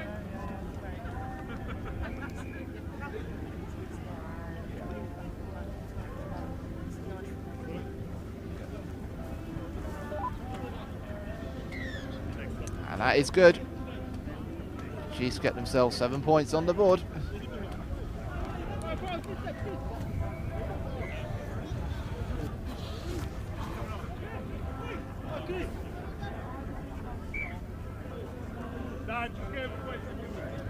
A tight game then in this Men's Elite Group A match. There will be a brief pause as we attend to a Hammerheads injury under the posts. It's for the Anthony Fitch, number 10 for Hammerheads, coached by Jim Osborne. Quarter-finalists last week in the Manor Sevens, losing out to Durham Uni.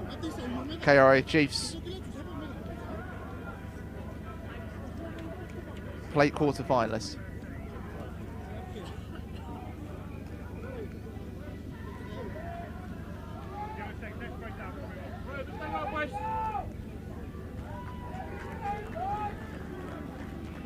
Scorer of the first try for Hammerheads was Junior Delay, wearing the number 7. Conversion was attempted by Anthony Fitch but missed for 5-0, and then we saw the score from KRA Chiefs. All right, you've got 2 balls and he hasn't got one over. Right to Vunavi. Conversion added by Jalame Koroivoya. And here come the KRA Chiefs again. Lovely little pop in the inside to Chris Diamond with his bright orange boots. Can't miss them. Koroivoya. Is there space opening up again? Big tackle from the Hammerheads, but Chiefs still in possession, trying to drag them out of play. Just about manage it. Hammerheads, they started fast. Their backs to the wall. Anthony Fitch having to hobble off after that injury. He'll be replaced by Nat Dart, wearing number 4. He's involved straight away with the line out, wearing that scrum cap. Hammerheads need to try and get out onto that wing as quickly as it can. It's a great offload and it really works well, because Emil Rees will try to break down the right wing.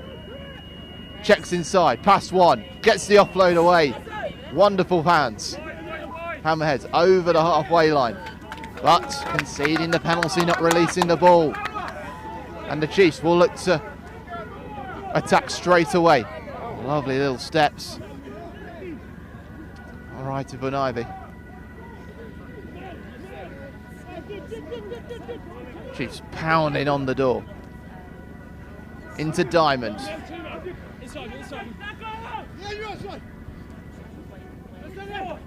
Out the back door. Always love to see that at Sevens. There was a knock on, and it will be a Hammerhead scrum. Right to Vunavi. He's having to take a moment's pause. I wonder if he rolled the ankle when he went over just shy of the 10 metre, the dotted line. And he will have to come out of play.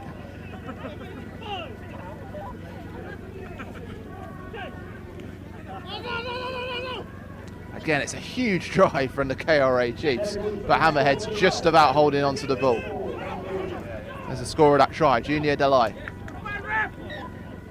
Well, Hammerheads again, they'll get the knock on and the scrum.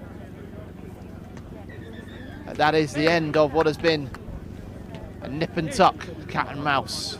Tightly fought first half. 1 try apiece, a conversion from KRA Chiefs. Yolame Koroivoya, the difference. 2.75. Since there's plenty more to come in this men's elite Group A match.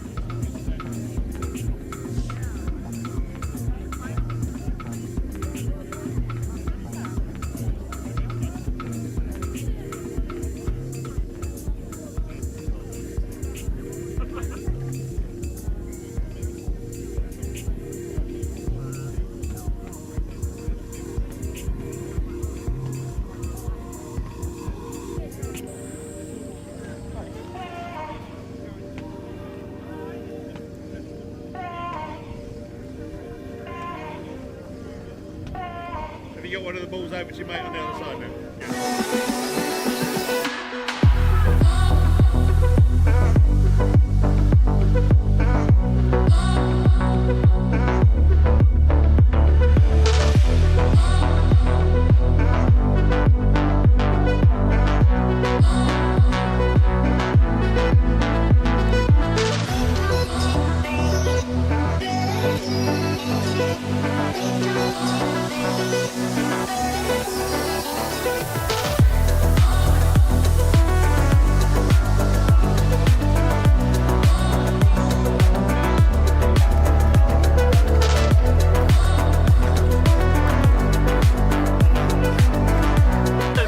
Champions, right? Yeah? There's not a lot of chances that you get to be a champion in your life. This is the chance right now.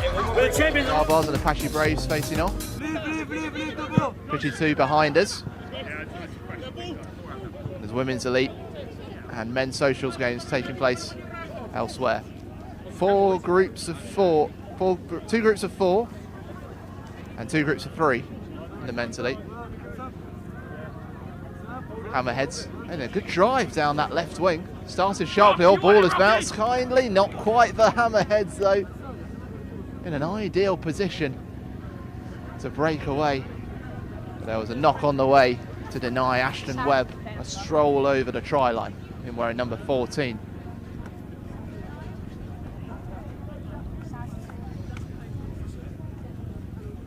A bit of wind starts to whip around the Oxford Sevens.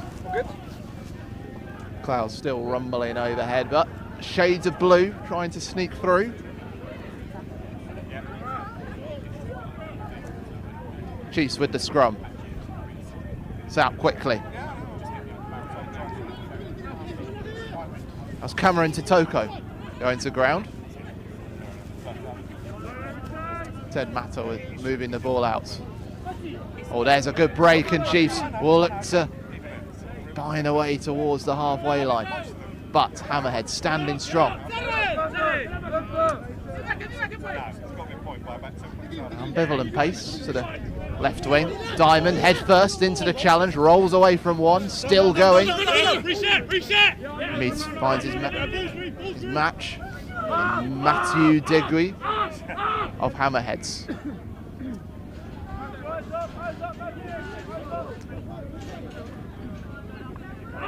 It's all testament to top level defensive rugby sevens work, one of the hardest things to do in sport. You get the ball moving quickly, it's possible to stride through the gaps, but both of these sides showing discipline. That can be rewarded with spaces on the wings.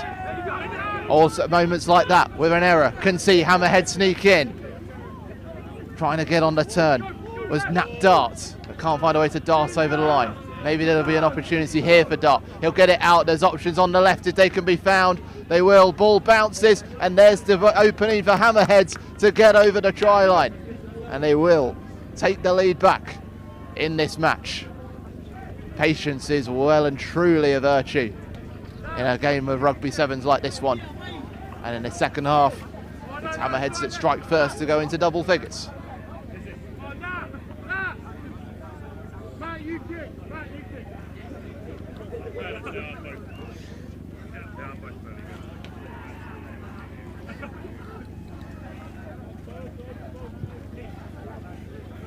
Conversion's good as well.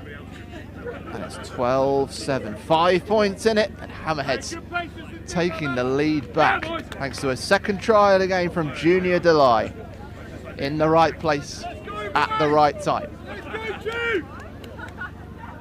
Conversion added by Matt Smith, wearing number 12. Taking this kick for the restart. Well, takes a couple of bounces, but Chiefs able to get it back into their grip. They know the task now. They get over the try line. They'll have a shot with the boot at getting ahead. Oh, lovely shimmy. This space has opened up. KRA Chiefs can get on the move. Trying to push away from the tackle, but it's really well worked by Matthew Degri for Hammerheads. Still Chiefs in possession. Misaki Tavoka. Lovely pop over the top. Ratu Vanuvii for his second of the game. Liquid rugby in the left wing. Sees an immediate response from KRA Chiefs. It's 12-all with the ball going over the line. Question is, can the Chiefs get the kick to edge their noses in front?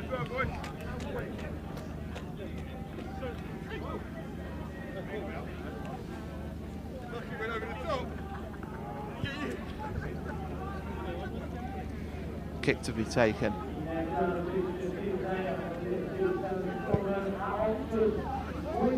And it'll just sneak in. A 2-point game once again, 14-12.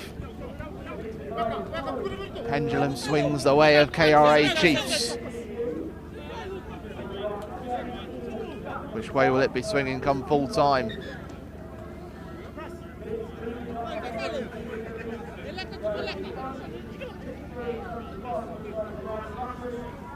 So quick substitution.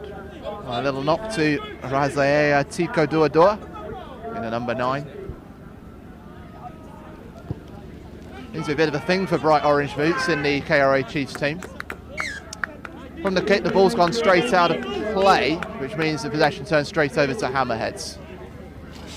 They look to move it to the middle quickly. Smith into the middle with Gardiner.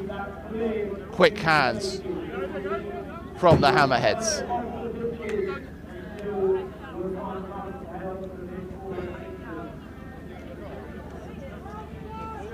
There's a sin bin for the KRA Chiefs. Deliberate obstruction. And this is a big opportunity for Hammerheads now with the seconds ticking down. Here comes the drive. Julian Chamberlain. But they lose possession. The advantage going the way of KRA Chiefs. Hammerheads slightly out of position. There's the deep run. It evades them. And here it comes. Wonderful stuff from KRA Chiefs. A man down, but that's not stopped them finding the line. And that could be as the sun breaks out of the skyline, the cloud line. That could be daylight, and that could be the decider.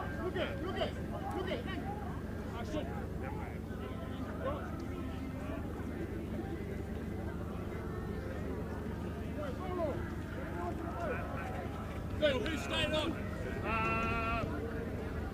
Actually, mate, you stay on. Nah, Max! Max, go 9! Oh, still time left to play. Nah, you come up. Hammerheads with wholesale changes, knowing the task in hand. Luke Raivaolu takes this kick, finds himself short. So 12-19, 7 points in it.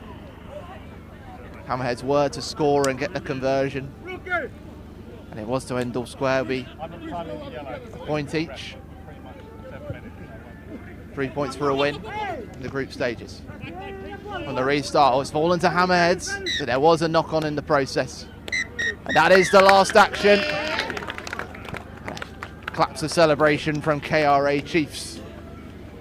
Having that final moment. Said it's been a high-quality defensive game, this one, and in those, it's just a one moment of quality. Sometimes one error that can hand you the game. And that came from Hammerheads, giving it to Chiefs. The winning try coming for the KRA Chiefs.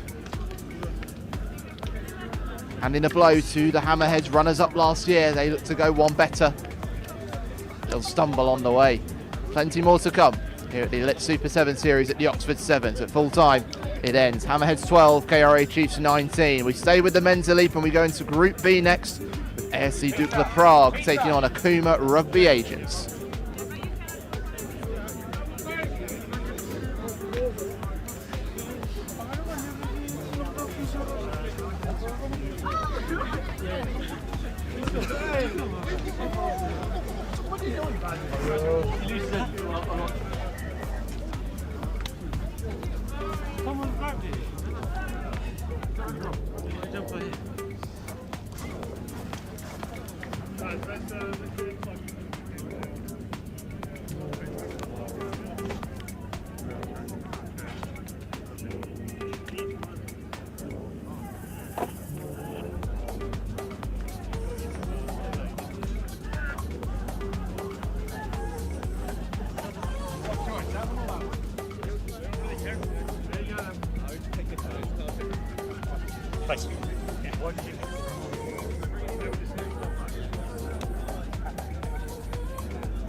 Well, the action does not stop here at the Elite Super 7 Series at the Oxford Sevens in the Men's Elite Group B match between ASC Dukla Prague, wearing the yellow and maroon shirts, against Akuma Rugby Agents in the light blue, pink and black shirts. They will start to kick us off.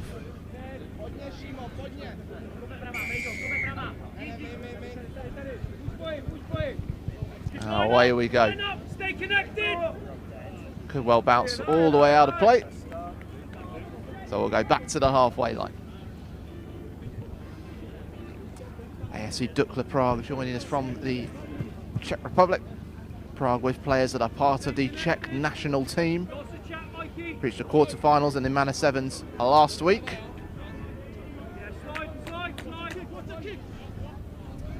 We've already seen a game in this morning.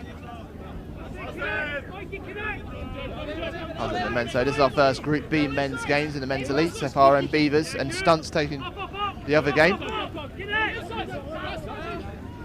Yeah, so Prague with the chance, a lovely pop over the top going into the wind here from Prague. Maximin Aschenbrenner, wearing the number 11. It's well worked by David Serga. Continues to follow the ball. It's a young Czech side, full of energy. It's a kick through from Akuma Rugby Agents, and Nemani Rayove's done well to keep hold of the ball, but knocked forward by Targo Hagen. So it will be a scrum to the Czech team. Come on, Joe, do something.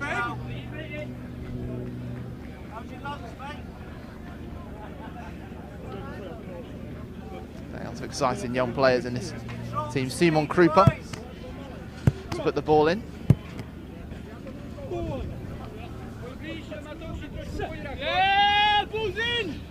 Takes it out straight away. Matus Borecki. Lucas Brada. Now some space emerges. Maximin Aschenbrenner gets his head down and drives down the right wing. Up to the 22. Had the deep run there from Simon Krupa. Hefty challenge from Akuma's Billy Dinning. Victor Vodica keeps Dukla powering in possession, committing options. Oh, it's a cheeky kick through from Oliver Lacina. Tries to follow it up, but Agent's able to sneak that one back. There is a penalty though. Will the patience of Dukla Prague pay off for them? Options are out on the left. Oliver Lacina, he drives. Huge tackle comes in from Mike Hayer.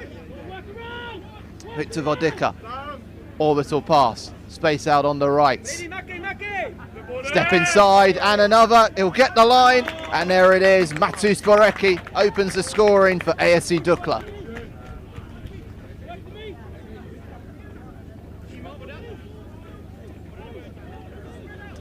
You'd sense it's been coming from ASC Dukla Prague. Such patience in possession, drawing the Akuma Rugby Agents players towards the left wing. Before the space opened up, and a couple of shimmies and steps from Matus Borecki sees him pop the ball over the line.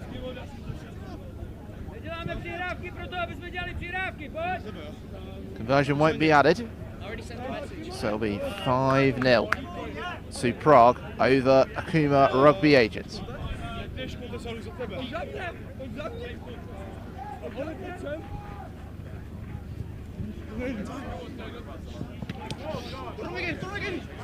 Take by Mike Hare for the Rugby Agents.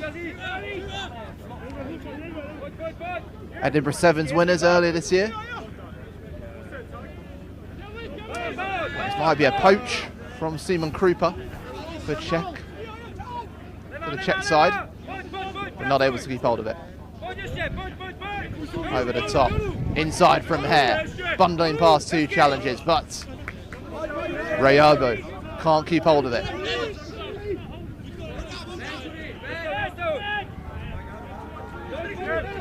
First decent spell of possession for the Agents. Jez Booth pushes this out to the left wing. Managed to find Gabe Hevery, but Prague have stolen in. Knock-on will be conceded by Oliver Lassina. The whip of the wind set the ball away.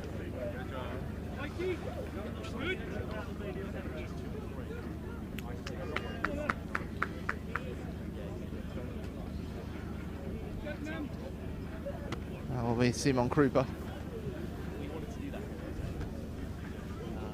Standing over the ball, but it's Agents to put the ball in. Akuma Rugby Agents, 5-0 down in this first half.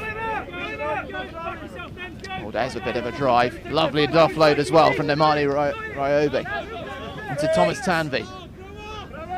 Tried a 22, but it's the first real threat from Agents. Have the options, but isolated. Over and under. Trying to put space to release the ball, but Czechia swarming over it, and a little space emerges. Targo Hagen might do it himself. Oh, tap tackle right at the last, but still the space, and now the Agents will score. Iliseri Coro underneath the posts, and that will draw us all square at 5-all, the chance to take the lead from the conversion. Get closer, lads.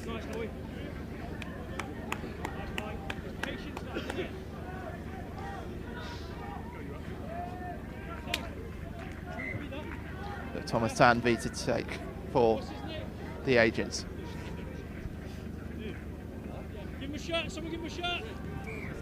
There we go. We see all tight margins in the last game for the break.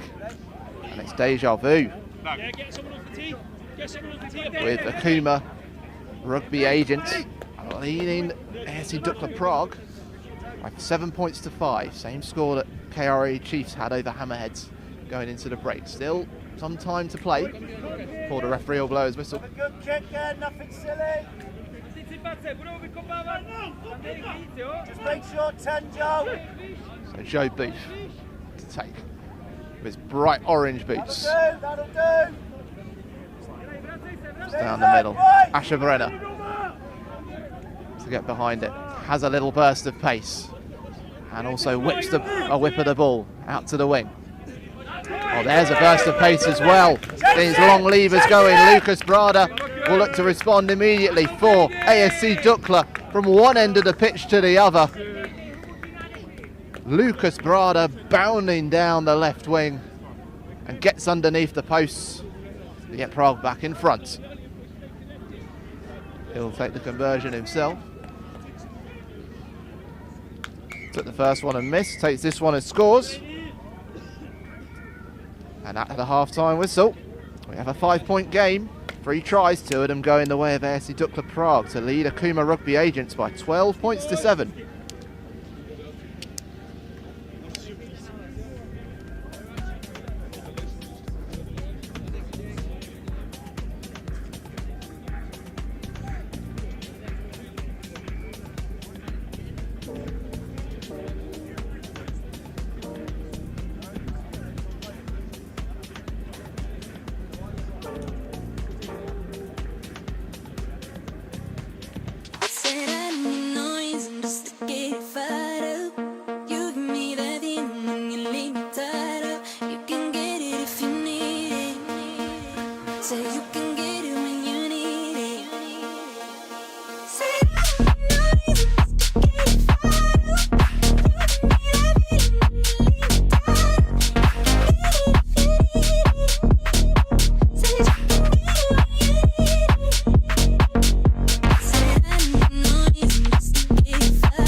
So 5 points between the two sides. ASC Dukla Prague leading Akuma Rugby Agents by 12 points to 7, and it's the Czech side to kick us off.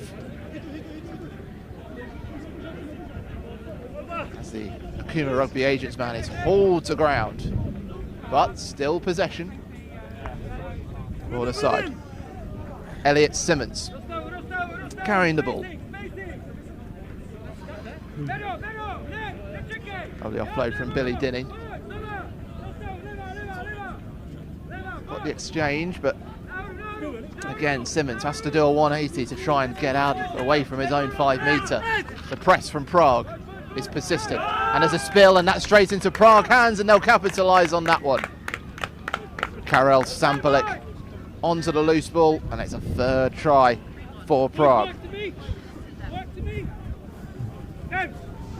Can't afford to give those ones away.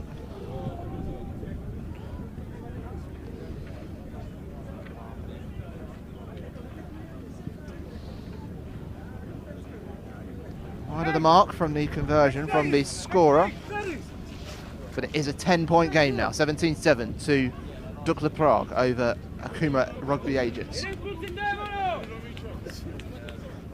So we have to be sharp in a Rugby Sevens game.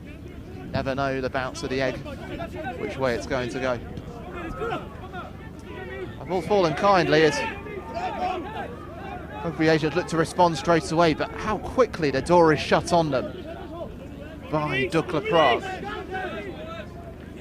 Young representatives of the Czech national team in this side. Who had a streak of blonde from Joe Booth, trying to find his way across. Tunes making their way around the ground. Bit of Dizzy Rascal, but it's Akuma Rugby Agents with their head spinning at the moment. Big towering presence of Ilisera Koro, scorer of the try for Agents, trying to find a way through. We haven't been in the Czech half of the pitch yet in this second half. Booth almost stripped of the ball and of his shirt. Free ball, the Czech side sneaking again. This is Victor Vodica, a change of direction. Little dive over the gain line as they go in hunt of a 4th try. Here's Karel Sampelik, roaming pass out to Tartan Scott, but it's a forward one, so a chance for the Akuma Rugby Agents to get on the ball, maybe break out of their half as they ring the changes in. Got this live stream on YouTube on a breezy but bright day at Oxford Quins Rugby Club for the Oxford Sevens in the Lit Super 7 Series. Exciting times. Crowds building. We hope you're enjoying what you're seeing here as well. Czech side make Rugby Agents work to get the ball out of the scrum, but they will. Elliot Simmons trying to get the ball out to the far side. And Freddie Ferguson's right boot just snuck over the white paint on the far side. It means there'll be a line out for Dukla Prague to put in.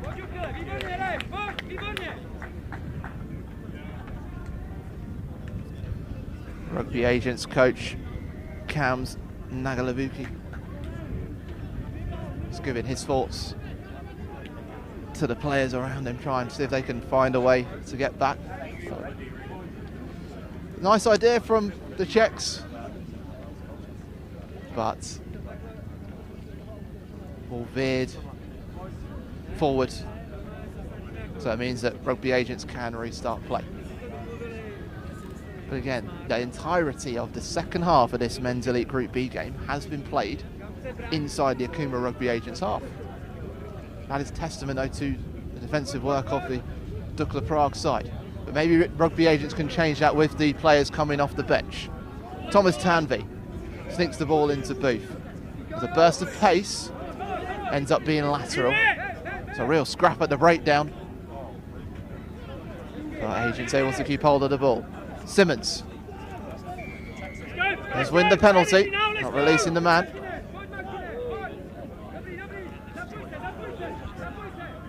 And Simmons looks for the contact.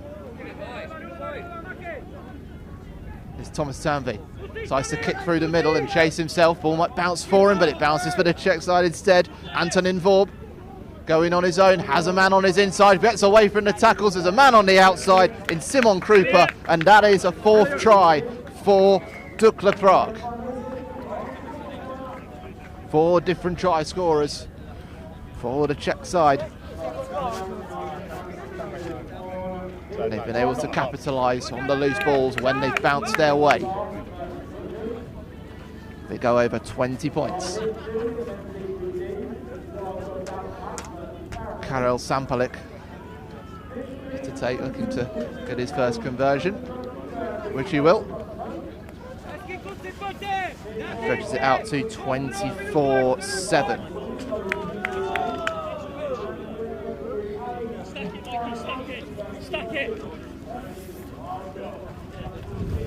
Oh, we've had a nightmare here in the press box, would you believe? We had all of our team sheets all in order, chronologically. Yeah, the winds just whipped them away. Fortunately, the man in the know, Wilfred Kelmsley, who's on next, will be able to grab them. Little knock forward from Dukla Prague, clever idea. So a crunching tackle came in from the Akuma Rugby agents, but there's a forward pass in the process and the agent's able to get the ball back. Look at this. Glorious blue skies now starting to emerge around the cloud.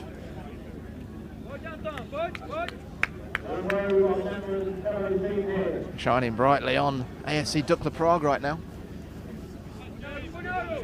But the agents with the possession. Space on the outside.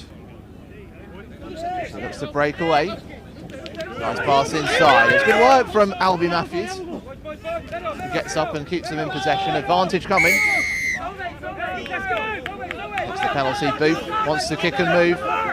One man in front of him. Gets beyond him, but wrapped up by Antonin Vorba. And this is now the Akuma Rugby agents inside the Dukla Prague half. Little offload round the back.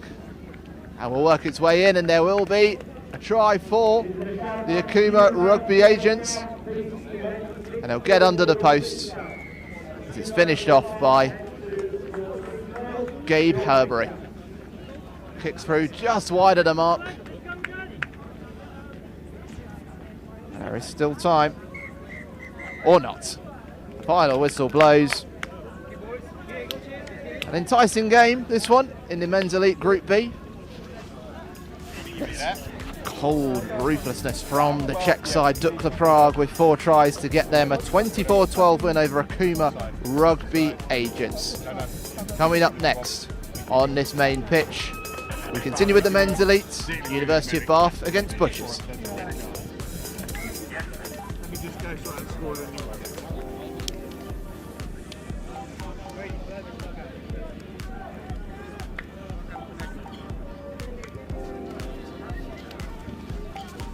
Boys.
University of Bath and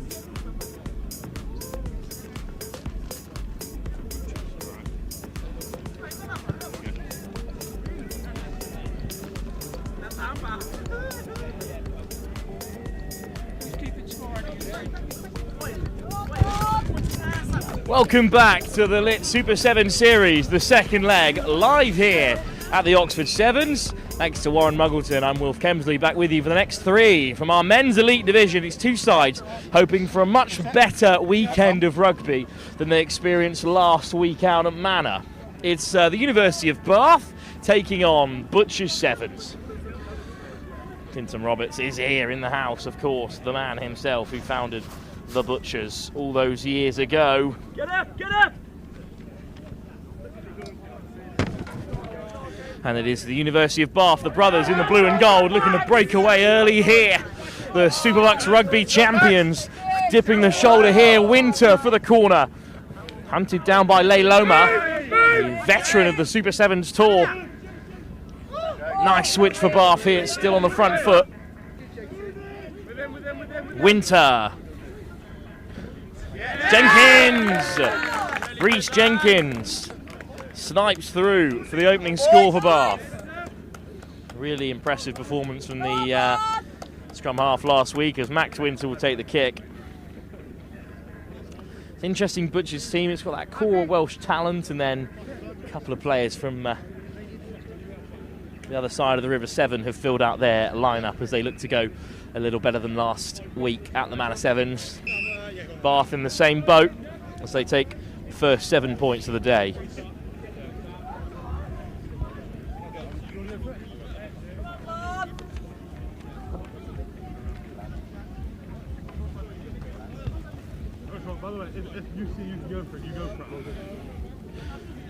Tough pools, these men's elite competitions. The sides have got to be perfect, really, to try and sneak into those semi-finals. It's an excellent chase down this left-hand side from Quins, but it comes back for the Butchers.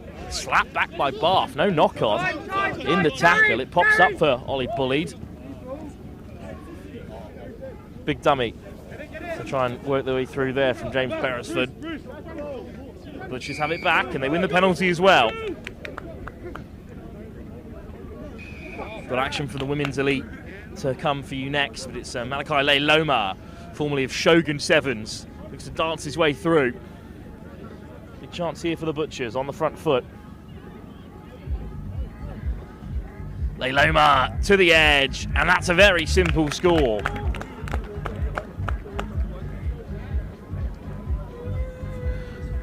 think it's Sam L. Jones who has managed to get down there.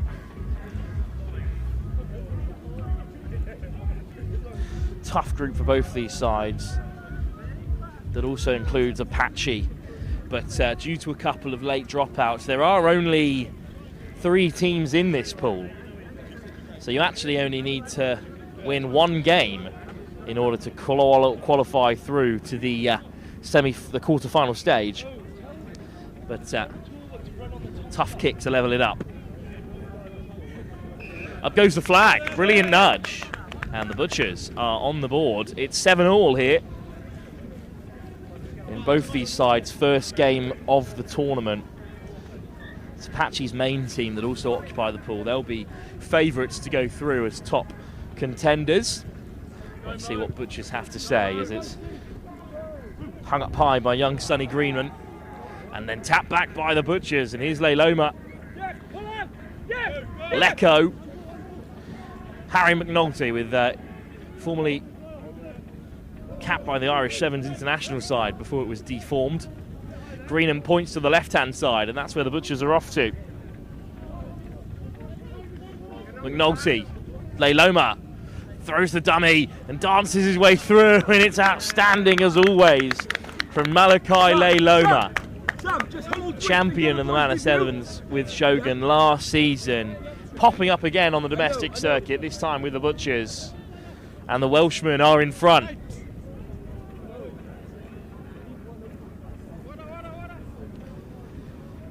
Butchers looking for their first appearance in the Men's Elite Cup competition after dropping down into the plate last week.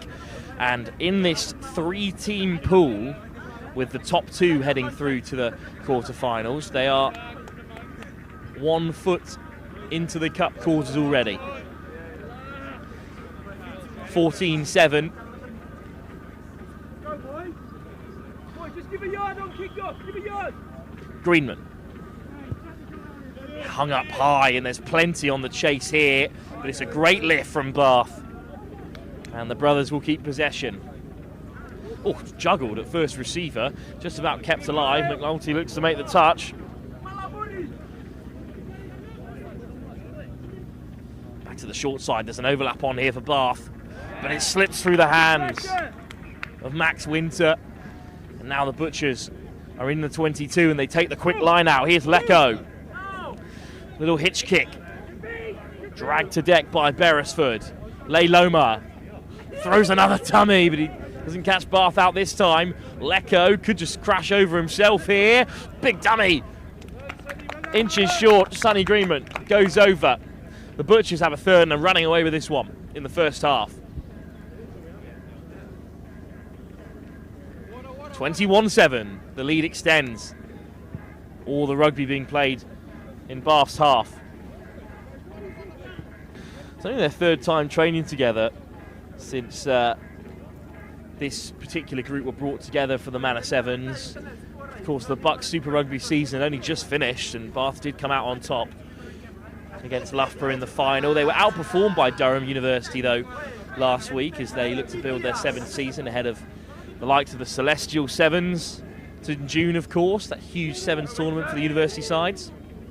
Good experience today, but hoping for a few more wins. Winter to the far side, lovely pill, and Bath are over. And have they got the legs? Danny Plumtree ushered into the corner by McNulty, but a great carry. Bath's Player of the Year across the 15s campaign, Danny Plumtree. Set up by Winter. Fly half, and Bath back into the game with a kick to come here. 21-12 as it stands.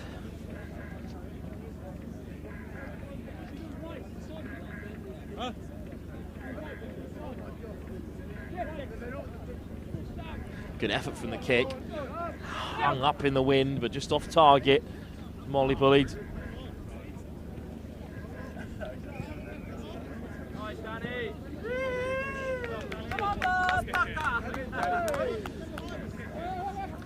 So 21-12, it remains. Winter with the kickoff. What a first half in this huge game, because with Apache also in the pool, it's going to be tough for either of these sides to pick up another win in the group stage game, but only one is required in this three-team pool, as indeed McNulty brings the first half to an end. Butchers with a really strong period of play in the middle of that half, but the first few moments and the closing stages belong to Bath. 21-12, it stands, with the second half still to come on the second leg of the Lit Super 7 stall here at the Oxford Sevens.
Second half seems to get underway here. The Butchers in charge at the moment. 21-12 they lead, but it's a narrow margin in the game of sevens. It's a really entertaining fixture so far in the men's elite division. We've seen the Barbars victorious against Apache Braves. We've seen the KR Chiefs pick up a win over Hammerheads on here. That's a huge fake game, of course. Stunts also off to a winning start, as was Dukla Prague. We will see the Conquer Knights take on Saracens as well, live here at 12:10. That is a serious game to watch after Saracens won the Henley Sevens, organised by Apache a couple of weeks ago. It's another team in blue and gold trying to make an impact here. Bath put the pressure on, but again in comes the fend from Leiloma. McNully. Plenty of space on this short side. Have a go is the call for Sam Alexander, and he does drive his way in field. Alexander through the tackles, finds the offload. Big shot on Kaiviti to Isui, and a turnover as well. Brilliant work on the deck from Reece Jenkins, the try scorer, and now Bath look to spread it wide. Luca Toth with a strong carry. Hardiman. Jenkins dips the shoulder through the cap flap off the deck. It's wonderful hands from Bath. Is there anyone flooding through the back? It's Hardiman! What a try. Cam Hardiman scores. Well, we spoke at length about it at the Manor Sevens. Cam Hardiman, of course, beat cancer this year. And an unbelievable achievement to get back out onto the rugby field as well after that ordeal. And he popped up in some big moments at Manor, and he has scored another try and nudged over the full set of 7 to make it 19-21 to the Butchers as things stand. The Butchers have had almost 2 decades on the circuit internationally and across Wales and England. It's the University of Bath. Still growing into the 7s format, but Hardiman, what a score that was. So much belief in the Bath back line to just chuck those offloads as the kick is really dangerous here, just skirting down the sideline. Well left by Morgan Bagshaw. It's going to be a line out for the Butchers. Over comes Malachi Leiloma. He was on the end of an overthrown line out in the final of the Manor Sevens last year.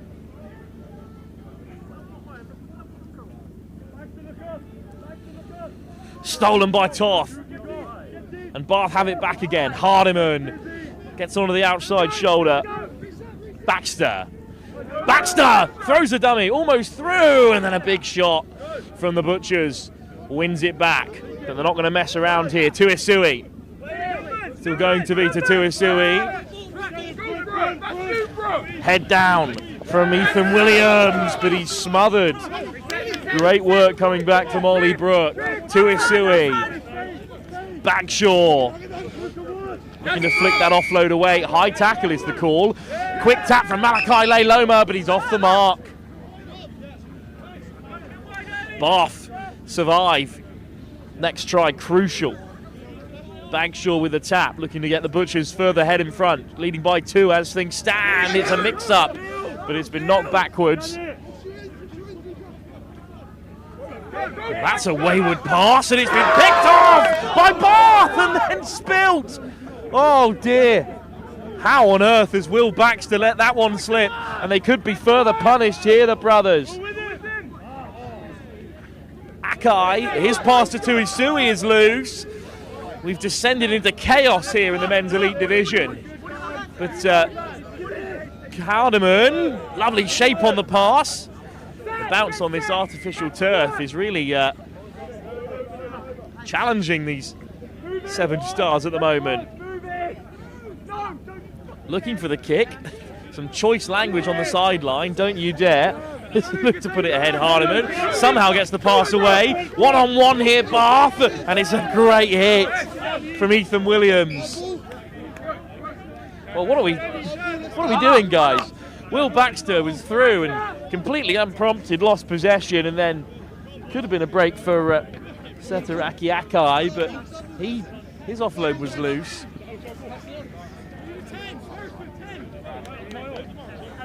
Mark Cox just looking to control things on the sideline. Still trailing by 2 points here, Bath, but it's their line out, and they've won it cleanly. And round the corner comes Jenkins. Winter slips off the tackle. Oh, he's just about held by Akai. Gets it away. They want an offside call, but it's not coming. So instead it's Bath still on the front foot here. Beresford This time does put it in behind. Sam Albion on the chase, but it's going to roll into the corner. It's a brilliant kick from Beresford. The referee's got a decision to make here. There's two ARs on the sideline, of course, on this main field. I think it's going to be a scrum here. But who to is the real question. Well, I think it's been carried dead by Butchers. That's what Bath are claiming. And that should be a scrum on the 5. But if it was off the field before the Butchers player collected it, then it should be a kick. Should be a scrum back from where the kick was taken.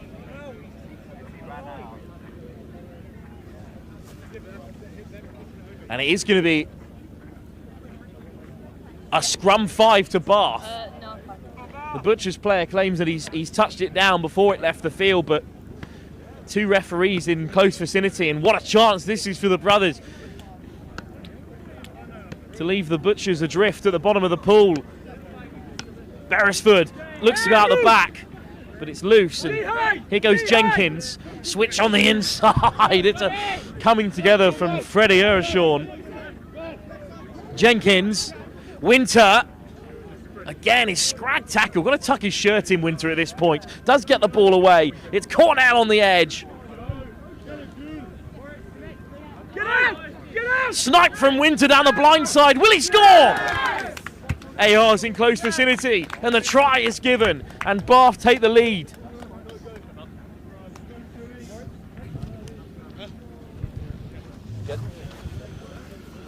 What a time to score. Bath in front for the first time. 24-21 as things stand, with a kick still in the pocket.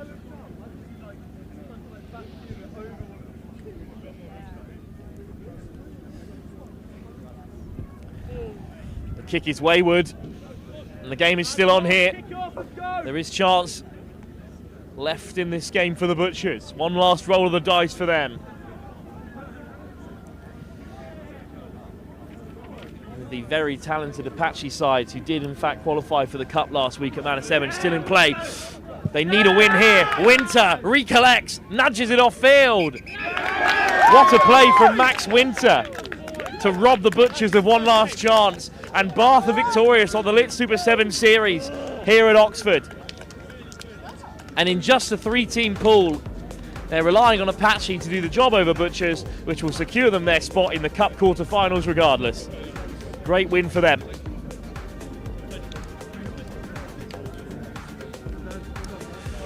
Well, permutation still to come in our first round of fixtures in the men's elite competition, but we return to the women's competition in just a few moments. Bath victorious over Butchers, but up next, it's defending champions of the Oxford Sevens, Shogun Akita, taking on the fine Rugby Now Beavers in the women's elite.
That will happen in about 8 minutes time on this one. We'll have the league, RBH Shogun, Akita versus FIA in the league. Group B will win the league on